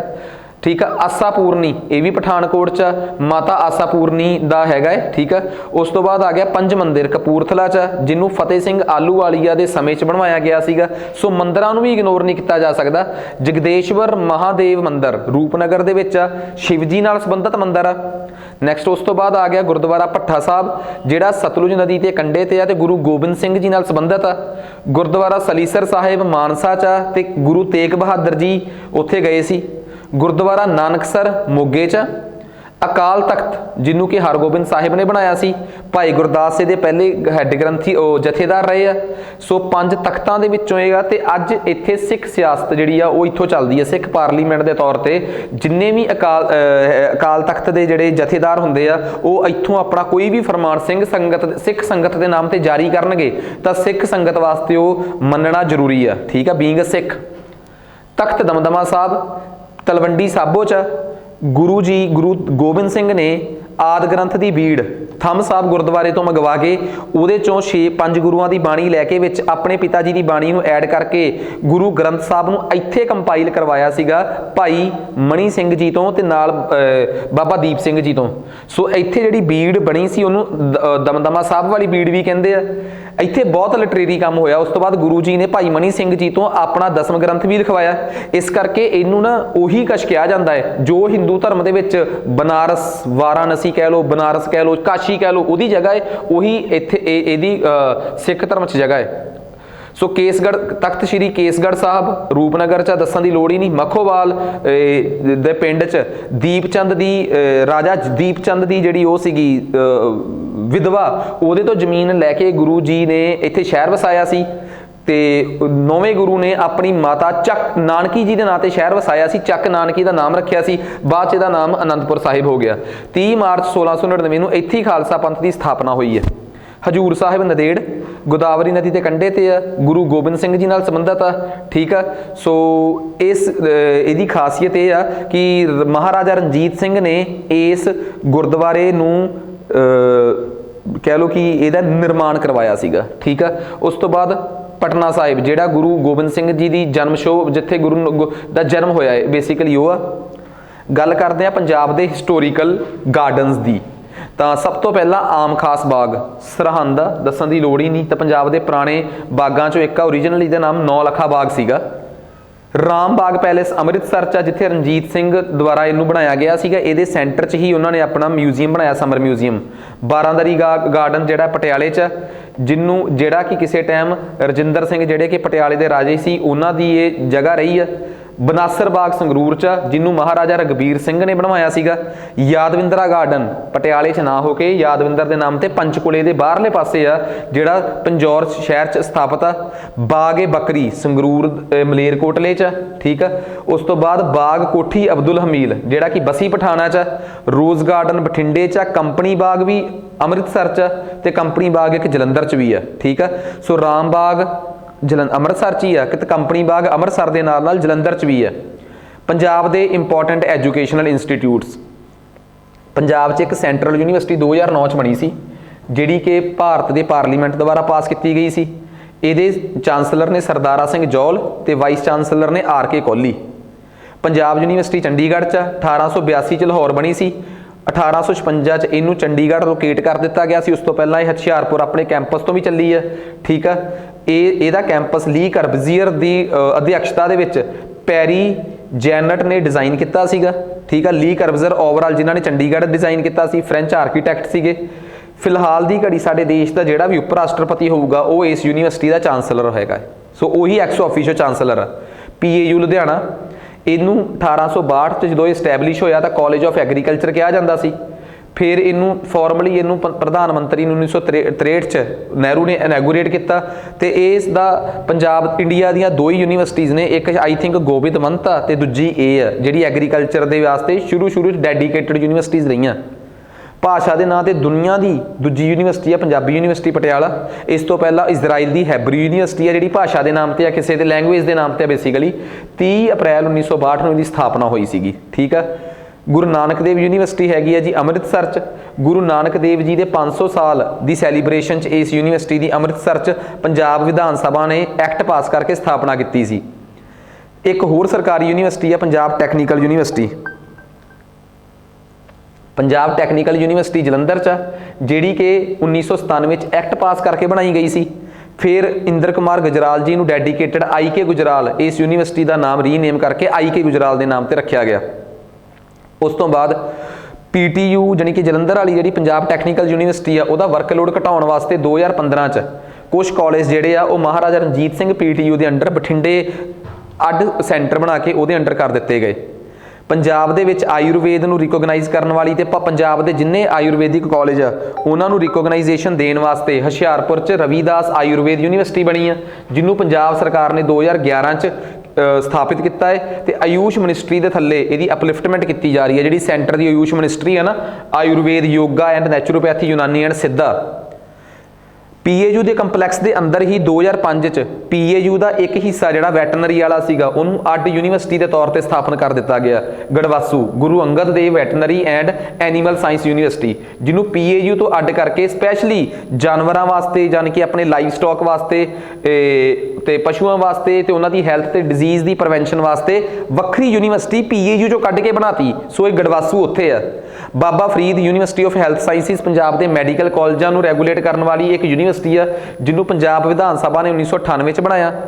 ਸੰਤ Longowal institute of engineering and ਜਿਹੜਾ ਟੈਕਨੋਲੋਜੀ ਆ ਇਹ ਸੰਗਰੂਰ ਚ ਇਹ ਸੈਂਟਰ ਦੁਆਰਾ ਸਥਾਪਿਤ ਕੀਤਾ ਗਿਆ ਇੱਕ ਅਦਾਰਾ ਸੀ, ਜਿਹਨੂੰ ਬਾਅਦ ਚ ਡੀਮਡ ਯੂਨੀਵਰਸਿਟੀ ਦਾ ਖਿਤਾਬ 1999 ਚ ਦੇ ਦਿੱਤਾ ਗਿਆ। ਹਰਚੰਦ ਸਿੰਘ ਲੌਂਗੋਵਾਲ ਦੀ ਯਾਦ ਚ ਬਣਾਈ ਗਈ। ਥਾਪਰ ਯੂਨੀਵਰਸਿਟੀ ਪਟਿਆਲੇ 'ਚ, ਜਿਹਨੂੰ tight Thapar institute of engineering and technology ਦੇ ਤੌਰ ਤੇ ਜਾਣਿਆ ਜਾਂਦਾ ਸੀਗਾ, ਤੇ 1885 ਚ ਇਹਨੂੰ ਯੂਜੀਸੀ ਨੇ deemed to be university the recognisation ਦੇਤੀ। ਮਹਿੰਦਰਾ ਕਾਲਜ ਪਟਿਆਲਾ 'ਚ 1875 ਚ ਇਹਨੂੰ ਮਹਾਰਾਜਾ ਮਹਿੰਦਰ ਸਿੰਘ ਨੇ ਬਣਾਇਆ ਸੀਗਾ, ਤੇ ਉਸ ਟਾਈਮ ਦੇ ਗਵਰਨਰ ਜਨਰਲ ਨਾਰਥ ਬਰੂਕ ਜਦੋਂ ਕਲਕੱਤਿਓਂ ਸ਼ਿਮਲੇ ਜਾ ਰਹੇ ਸੀ ਤੇ ਜਾਂਦੇ ਹੋਏ ਇਹਦਾ ਉਦਘਾਟਨ ਕਰਕੇ ਗਏ ਸੀ। ਅੰਮ੍ਰਿਤਸਰ ਦਾ ਖਾਲਸਾ ਕਾਲਜ ਜਦੋਂ ਸਿੰਘ ਸਭਾ ਲਹਿਰ ਚੱਲ ਰਹੀ ਸੀ ਉਸ ਵੇਲੇ 1892 ਚ ਖਾਲਸਾ ਦੀਵਾਨ ਵਾਲਿਆਂ ਨੇ ਬਣਾਇਆ ਸੀਗਾ। ਇਹਨੂੰ ਆਰਕੀਟੈਕਟ ਕੀਤਾ ਸੀਗਾ, ਆਰਕੀਟੈਕਚਰ ਨੇ ਇਹਦੇ ਜਿਨ੍ਹਾਂ ਨੇ ਡਿਜ਼ਾਈਨ ਕੀਤਾ ਹੈ, ਠੀਕ ਆ, ਭਵਨ ਨਿਰਮਾਣ ਕੀਤਾ, ਜਿਹਦਾ ਡਿਜ਼ਾਈਨ ਤਿਆਰ ਕੀਤਾ ਹੈ ਉਹ ਰਾਮ ਸਿੰਘ ਨੇ ਕੀਤਾ ਹੈ। ਪੰਜਾਬ 'ਚ ਇੱਕ Borlaug institute of for south Asia ਹੈ, ਕਣਕ ਦੇ ਵਾਸਤੇ ਜਾਂ ਕਣਕ ਦੇ ਵਿੱਚ ਰਿਸਰਚ ਵਾਸਤੇ ਜਾਂ ਭਾਰਤ 'ਚ ਹੋਰ ਫੂਡ ਸਿਕਿਉਰਿਟੀ ਨੂੰ ਪੂਰਾ ਕਰਨ ਵਾਸਤੇ ਖੇਤੀਬਾੜੀ ਦੀ ਰਿਸਰਚ ਵਾਸਤੇ ਬਣਿਆ ਇੱਕ ਬਹੁਤ ਤਗੜਾ ਅਦਾਰਾ ਹੈ। ਨੋਰਮਨ ਬੋਰਲੌਗ, ਜਿਨ੍ਹਾਂ ਨੂੰ ਆਪਾਂ ਫਾਦਰ ਆਫ ਗ੍ਰੀਨ ਰੈਵੋਲੂਸ਼ਨ ਕਹਿੰਦੇ ਆ, ਹਰੀ ਕ੍ਰਾਂਤੀ ਦੇ ਪਿਤਾਮਾ, ਠੀਕ ਆ। MS ਸਵਾਮੀਨਾਥਨ ਨੂੰ ਭਾਰਤ 'ਚ ਗ੍ਰੀਨ ਰੈਵੋਲੂਸ਼ਨ ਦਾ ਪਿਤਾਮਾ ਕਿਹਾ ਜਾਂਦਾ ਹੈ। ਇਹ ਬੋਰਲੌਗ ਜੀ ਦੇ ਨਾਮ ਤੇ ਆ, Borlaug institute for south Asia. ਤੇ ਸਾਨੂੰ ਪਤਾ ਹੈ ਕਿ ISRO Indian space research organisation, ਭਾਰਤੀ ਪੁਲਾੜ ਸੰਸਥਾਨ ਸੰਗਠਨ ਜਿਹੜਾ ਹੈ ਉਹਦੀ ਇੱਕ ਲੈਬੋਰਟਰੀ ਆ, ਸੈਮੀ ਕੰਡਕਟਰ ਲੈਬੋਰਟਰੀ, ਜਿਹੜੇ ਆਪਣੇ ਰਾਕੇਟਸ ਵਗੈਰਾ 'ਚ ਚਿੱਪਾਂ ਨਹੀਂ ਪੈਂਦੀਆਂ ਸੈਮੀ ਕੰਡਕਟਰ, ਉਹ ਮੋਹਾਲੀ ਤਿਆਰ ਹੁੰਦੇ ਆ। ਬੇਸਿਕਲੀ ਇਹ ਲੈਬੋਰਟਰੀ ਜਿਹੜੀ ਆ ਇਹ ਡਿਪਾਰਟਮੈਂਟ ਆਫ ਸਪੇਸ ਦੇ ਅੰਡਰ ਆਉਂਦੀ ਆ, ਤੇ ਇਹ ਇਸਰੋ ਵਾਸਤੇ ਸੈਮੀ ਕੰਡਕਟਰਸ ਦੀ ਤਿਆਰ ਕਰਦੀ ਹੈ। ਸੋ ਇਹ ਮੋਹਾਲੀ 'ਚ। ਨੇਤਾ ਜੀ ਸੁਭਾਸ਼ ਚੰਦਰ ਬੋਸ ਦੇ ਨਾਮ ਤੇ NIS ਜਿਹੜਾ ਹੈ 1961 ਦੇ ਵਿੱਚ ਪਟਿਆਲੇ ਬਣਾਇਆ ਗਿਆ। ਸੋ ਇਹਨੂੰ ਭਾਰਤ 'ਚ ਮੱਕਾ ਆਫ ਸਪੋਰਟਸ ਵੀ ਕਿਹਾ ਜਾਂਦਾ ਹੈ। ਭਾਰਤ ਦੇ ਗ੍ਰਹਿ ਮੰਤਰੀ ਰਹੇ ਆ ਐਮਰਜੈਂਸੀ ਦੇ ਦੌਰਾਨ ਸਵਰਨ ਸਿੰਘ, ਉਹਨਾਂ ਦੇ ਨਾਮ ਤੇ national institute of bio energy ਜਿਹੜਾ ਹੈ ਇਹ ਕਪੂਰਥਲਾ 'ਚ ਭਾਰਤ ਸਰਕਾਰ ਦਾ ਅਦਾਰਾ ਹੈ, ਪੰਜਾਬ ਸਰਕਾਰ ਦਾ ਨਹੀਂ। New and renewable energy Bharat ਸਰਕਾਰ ਦੀ ਤੇ ਅੰਡਰ ਕੰਮ ਕਰਦਾ ਹੈ, ਤੇ ਇਹਦਾ ਕੰਮ ਆ ਭਾਰਤ 'ਚ ਬਾਇਓ એનર્ਜੀ ਨੂੰ ਵੱਧ ਤੋਂ ਵੱਧ ਪ੍ਰਮੋਟ ਕਰਨਾ, ਤਾਂ ਕਿ ਰੀਨਿਊਏਬਲ એનર્ਜੀ ਹੌਲੀ ਹੌਲੀ ਨੌਨ ਰੀਨਿਊਏਬਲ ਦੀ ਜਗ੍ਹਾ ਲੈ ਸਕੇ। ਪੁਸ਼ਪਾ ਗੁਜਰਾਲ ਦੇ ਨਾਂ ਤੇ ਸਾਇੰਸ ਸਿਟੀ, ਜਿਹੜੀ ਕਿ ਇੰਡੀਆ ਦੀਆਂ ਕੁਝ ਕੁ ਸਾਇੰਸ ਸਿਟੀਆਂ ਦੇ ਵਿੱਚੋਂ ਇੱਕ ਆ, ਤੇ ਕਪੂਰਥਲਾ 'ਚ 1997 'ਚ ਸਥਾਪਿਤ ਕੀਤੀ ਗਈ ਸੀਗੀ ਬਾਦਲ ਸਰਕਾਰ ਦੁਆਰਾ। ਕਿੰਨੀਆਂ ਗੱਲਾਂ ਨੇ ਜਿਹੜੀਆਂ ਮੈਂ ਤੁਹਾਨੂੰ ਕੰਪਲੀਟ ਕਰਨ ਦੀ ਕੋਸ਼ਿਸ਼ ਕੀਤੀ ਆ, ਤਾਂ ਕਿ ਤੁਹਾਨੂੰ ਇਹ ਆਰਟ ਐਂਡ ਆਰਕੀਟੈਕਚਰ ਦੇ ਨੋਟਸ ਹੁਣ ਬਿਲਕੁਲ ਵੀ ਬੋਰਿੰਗ ਨਾ ਲੱਗਣ। ਇਹ ਨਾ ਹੋਵੇ ਕਿ ਤੁਹਾਡੇ ਕੋਲ ਪੜ੍ਹਿਆ ਹੀ ਨਾ ਜਾਵੇ। ਕੋਸ਼ਿਸ਼ ਇਹੀ ਆ ਕਿ ਇੱਕ ਵਾਰ ਬੋਲ ਕੇ ਦੱਸਤਾ, ਗੱਲਾਂ 'ਚੋਂ ਗੱਲਾਂ ਕੱਢ ਕੇ ਦੱਸਤੀਆਂ, ਤੇ ਤੁਹਾਨੂੰ ਕਿਤੇ ਨਾ ਕਿਤੇ ਯਾਦ ਰਹਿ ਜਾਣਗੀਆਂ। ਹੋਰ ਪੰਜਾਬ 'ਚ ਜਿਹੜੇ ਇੰਸਟੀਚਿਊਟ ਬਾਹਲੇ ਇੰਪੋਰਟੈਂਟ ਨੇ, IIT ਖੁੱਲੀ ਆ ਪੰਜਾਬ 'ਚ, ਰੋਪੜ ਹੈ ਕਿਸੇ ਕੰਮ ਦੀ ਨਹੀਂ ਵੈਸੇ, ਪਰ ਹੁਣ ਬਹੁਤ ਅੱਗੇ ਜਾ ਰਹੀ ਆ। ਆਈਸਰ, ਜਦੋਂ ਆਪਾਂ ਮੋਹਾਲੀ ਤੋਂ ਬਾਹਰ ਨਿਕਲਦੇ ਆ ਤਾਂ ਸਭ ਤੋਂ ਪਹਿਲਾਂ 에ਅਰਪੋਰਟ ਰੋਡ ਤੇ ਸਾਡਾ ਆਈਸਰ ਹੀ ਸਵਾਗਤ ਕਰਦੀ ਆ। IIM Indian institute of management Amritsar 'ਚ ਬਣਾਇਆ। ਇਹ ਜਦੋਂ ਆਪਾਂ ਲਾਸਟ ਟੋਲ ਜਿਹੜਾ ਅੰਮ੍ਰਿਤਸਰ ਨੂੰ ਜਾਂਦਾ ਉਹਨੂੰ ਕਟਾ ਕੇ ਅੱਗੇ ਜਾਈਏ ਤਾਂ IIM ਸਾਡਾ ਸਵਾਗਤ ਕਰਦਾ ਹੈ। ਪਟਿਆਲੇ ਤੋਂ ਜਦੋਂ ਆਪਾਂ ਭਾਦਸੋਂ ਰੋਡ ਤੇ ਜਾਈਏ ਤਾਂ Rajiv Gandhi national university of Lahore, RGNUL ਕਹਿ ਦਿੰਦੇ ਆ, ਉਹ ਆ। Institute of nano science and technology Mohali 'ਚ। ਗੁਰੂ ਕਾਸ਼ੀ ਯੂਨੀਵਰਸਿਟੀ ਜਿਹੜੀ ਆ, ਕਾਸ਼ੀ ਕਿਹਨੂੰ ਕਿਹਾ ਗਿਆ, ਤਲਵੰਡੀ ਸਾਬੋ ਨੂੰ, ਦਮਦਮਾ ਸਾਹਿਬ ਨੂੰ, ਗੁਰੂ ਕਾਸ਼ੀ ਯੂਨੀਵਰਸਿਟੀ ਉੱਥੇ ਆ। ISB Indian school of business ਇਹ ਮੋਹਾਲੀ 'ਚ। LPU ਫਗਵਾੜੇ 'ਚ, ਮਤਲਬ ਫਗਵਾੜਾ ਇਨ ਦਾ ਸੈਂਸ ਕਪੂਰਥਲਾ ਕਹਿਣਾ, ਕਿਉਂਕਿ ਫਗਵਾੜਾ ਤਾਂ ਉਹ ਨਹੀਂ ਨਾ ਹੈਗਾ। ਲੱਗਦਾ ਲੋ ਜ਼ਰੂਰ ਆ ਕਿ LPU ਜਲੰਧਰ 'ਚ, ਪਰ LPU ਜਲੰਧਰ ਦੇ ਨੇੜੇ ਫਗਵਾੜੇ 'ਚ ਆ, ਤੇ Phagwara is not a district. Phagwara ਜਿਹੜਾ ਇਹ ਉਹ ਕਪੂਰਥਲੇ 'ਚ, ਇਸ ਕਰਕੇ LPU ਕਪੂਰਥਲੇ ਹੋਈ। ਸੰਤ ਭਾਈ ਭਾਗ ਸਿੰਘ ਯੂਨੀਵਰਸਿਟੀ ਜਲੰਧਰ 'ਚ। ਗੁਰੂ ਗ੍ਰੰਥ ਸਾਹਿਬ ਵਰਲਡ ਯੂਨੀਵਰਸਿਟੀ, ਜਿਹੜੇ ਵੀ ਸਾਡੇ SGPC ਦੇ ਪ੍ਰਧਾਨ ਹੁੰਦੇ ਉਹ ਐਕਸ ਆਫੀਸ਼ੀਓ ਇਸ world university, Guru Granth Sahib world university ਦੇ ਚੇਅਰਪਰਸਨ ਉਹ ਹੁੰਦੇ ਆ, ਚਾਂਸਲਰ। ਸੋ ਉਹ ਹੈਗੀ ਹੈ ਜੀ ਫਤਿਹਗੜ੍ਹ ਸਾਹਿਬ। ਏਮਸ ਖੁੱਲਿਆ ਹੋਇਆ ਬਠਿੰਡੇ ਤੇ ਪੀਜੀਆਈ ਖੁੱਲਿਆ ਹੋਇਆ ਚੰਡੀਗੜ੍ਹ। ਠੀਕ ਆ, ਸੋ ਪੀਜੀਆਈ ਇੱਕ ਚੰਡੀਗੜ੍ਹ ਆ, ਇੱਕ ਸੰਗਰੂਰ ਆ। Ramdas institute of medical science ਇਹ ਅੰਮ੍ਰਿਤਸਰ ਆ, ਤੇ ਇੱਕ ਗਵਰਨਮੈਂਟ ਮੈਡੀਕਲ ਕਾਲਜ ਆ ਉਹ ਆਪਣਾ ਹੈਗਾ ਜੀ ਪਟਿਆਲੇ। ਠੀਕ ਆ, ਹਾਈਡ੍ਰੋਲਿਕ ਰਿਸਰਚ ਸਟੇਸ਼ਨ ਜਿਹੜਾ ਇਹ ਬਿਲਕੁਲ ਪਠਾਨਕੋਟ ਉੱਥੇ ਆ ਜਿੱਥੇ ਆਪਣਾ ਉਹ ਡੈਮ ਬਣਿਆ ਹੋਇਆ ਹੈ। ਠੀਕ ਆ, ਪਠਾਨਕੋਟ ਵਾਲਾ। ਬਾਇਓ ਇਥੇਨਲ ਪਲਾਂਟ ਬਠਿੰਡੇ 'ਚ ਲੱਗਿਆ ਹੋਇਆ ਹੈ, ਤੇ ਹੁਣ ਇੱਕ ਨਵਾਂ ਪਲਾਂਟ ਬਾਇਓ ਸੀਐਨਜੀ ਪਲਾਂਟ ਜਿਹੜਾ ਹੈ ਉਹ ਭਟਾਲ ਕਲਾਂ ਸੰਗਰੂਰ ਲੱਗਿਆ, ਉਹ ਅਪਡੇਟ ਕਰਨਾ ਰਹਿ ਗਿਆ ਗਲਤੀ ਨਾਲ ਇੱਥੇ। ਉਮੀਦ ਕਰਦਾ ਕਿ ਕਨਸੈਪਟ ਸਾਰੇ ਕਲੀਅਰ ਹੋ ਗਏ ਹੋਣਗੇ ਚੰਗੀ ਤਰ੍ਹਾਂ। ਛੋਟੇ ਵੱਡੇ ਹਰ ਇੰਸਟੀਚਿਊਟ ਬਾਰੇ ਪਤਾ ਤਾਂ ਲੱਗ ਗਿਆ ਨਾ ਕਿ ਕੀ ਹੈ। ਹੋਰ ਜਿਹੜੇ ਆ ਆਪਣੇ ਪੰਜਾਬ 'ਚ ਮੈਗਾ ਫੂਡ ਪਾਰਕ ਲੱਗੇ ਹੋਏ ਆ, ਫੂਡ ਪ੍ਰੋਸੈਸਿੰਗ ਪਾਰਕ ਜਿਹੜੇ ਮੇਨ ਲੱਗੇ ਆ। ਇੱਕ ਇੰਟਰਨੈਸ਼ਨਲ ਫੂਡ ਪਾਰਕ ਆ, ਹਰਸਿਮਰਤ ਜੀ ਇਹਦਾ ਉਦਘਾਟਨ ਕਰਕੇ ਗਏ ਸੀਗੇ। ਠੀਕ ਆ, ਸੋ ਇਹ ਫਜ਼ਲਕੇ ਦਾ। ਇੱਕ ਹੈਗਾ ਮੇਗਾ ਫੂਡ ਪਾਰਕ ਲੁਧਿਆਣੇ ਵਾਲਾ, ਲੱਡੋਵਾਲ ਵਾਲਾ, ਇਹਨੂੰ ਪੰਜਾਬ ਐਗਰੋ ਵਾਲਿਆਂ ਨੇ ਆਪ ਲਾਇਆ, ਪੰਜਾਬ ਸਰਕਾਰ ਦੀ ਕਾਰਪੋਰੇਸ਼ਨ ਆ ਉਹਨਾਂ ਨੇ ਲਾਇਆ ਹੋਇਆ। ਇੱਕ ਸੁਖਜੀਤ ਫੂਡ ਪਾਰਕ ਆ ਫਗਵਾੜੇ 'ਚ, ਜਿਹੜਾ ਕਿ ਉਹਦੇ ਤੇ ਮੱਕੇ ਦੇ ਆਧਾਰਿਤ ਫੂਡ ਪ੍ਰੋਡਕਟ ਦੀ ਪ੍ਰੋਸੈਸਿੰਗ ਕਰਦਾ ਹੈ, ਉਹ ਕਪੂਰਥਲੇ ਆ। ਸੋ ਪੇਪਰ 'ਚ ਕੁਝ ਵੀ ਆ ਗਿਆ ਤਾਂ ਹੁਣ ਤੁਸੀਂ ਦੱਬ ਨਹੀਂ ਸਕਦੇ। ਘੱਟੋ ਘੱਟ ਤੁਸੀਂ ਇਹ ਤਾਂ ਕਹਿ ਸਕਦੇ ਹੋ ਕਿ ਆਰਟ ਐਂਡ ਆਰਕੀਟੈਕਚਰ 'ਚ ਸਾਡੀ ਸੋਹਣੀ ਕਮਾਂਡ ਆ, ਸਾਨੂੰ ਪਤਾ ਲੱਗਣ ਲੱਗ ਪਿਆ ਕਿ ਕੀ ਪੁੱਛਣਗੇ ਤੇ ਕੀ ਕਿਵੇਂ ਪੁੱਛਣਗੇ। ਸੋ ਹਰ ਚੀਜ਼ ਦਾ ਜਵਾਬ ਜਿਹੜਾ ਹੈ ਉਹ ਸਾਡੇ ਕੋਲ ਹੈਗਾ। ਬਸ ਗੱਲ ਇਹ ਆ ਕਿ ਅਸੀਂ ਇਹਨੂੰ ਚੰਗੀ ਤਰ੍ਹਾਂ ਪੜ੍ਹੀਏ। ਕਿਸੇ ਵੀ ਚੈਪਟਰ ਨੂੰ, ਕਿਸੇ ਵੀ ਟੌਪਿਕ ਨੂੰ ਇਹ ਸਮਝ ਕੇ ਖਾਰਜ ਨਾ ਕਰ ਦਿਓ ਕਿ ਬੜਾ ਬੋਰਿੰਗ ਆ। ਬੋਰਿੰਗ ਟੌਪਿਕ ਬੋਰਿੰਗ ਹੋਣਾ ਕਿਸੇ ਵੀ ਚੀਜ਼ ਦਾ ਇਲਾਜ ਨਹੀਂਗਾ। ਬਸ ਸਾਨੂੰ ਹਰ ਇੱਕ ਚੀਜ਼ ਪੜ੍ਹਨੀ ਪੈਣੀ ਆ। ਉਮੀਦ ਕਰਦਾ ਕਿ ਲੈਕਚਰ ਪਸੰਦ ਆਇਆ ਹੋਊਗਾ। ਅੱਜ ਵਾਸਤੇ ਇੰਨਾ ਹੀ ਬਹੁਤ ਆ। ਧੰਨਵਾਦ।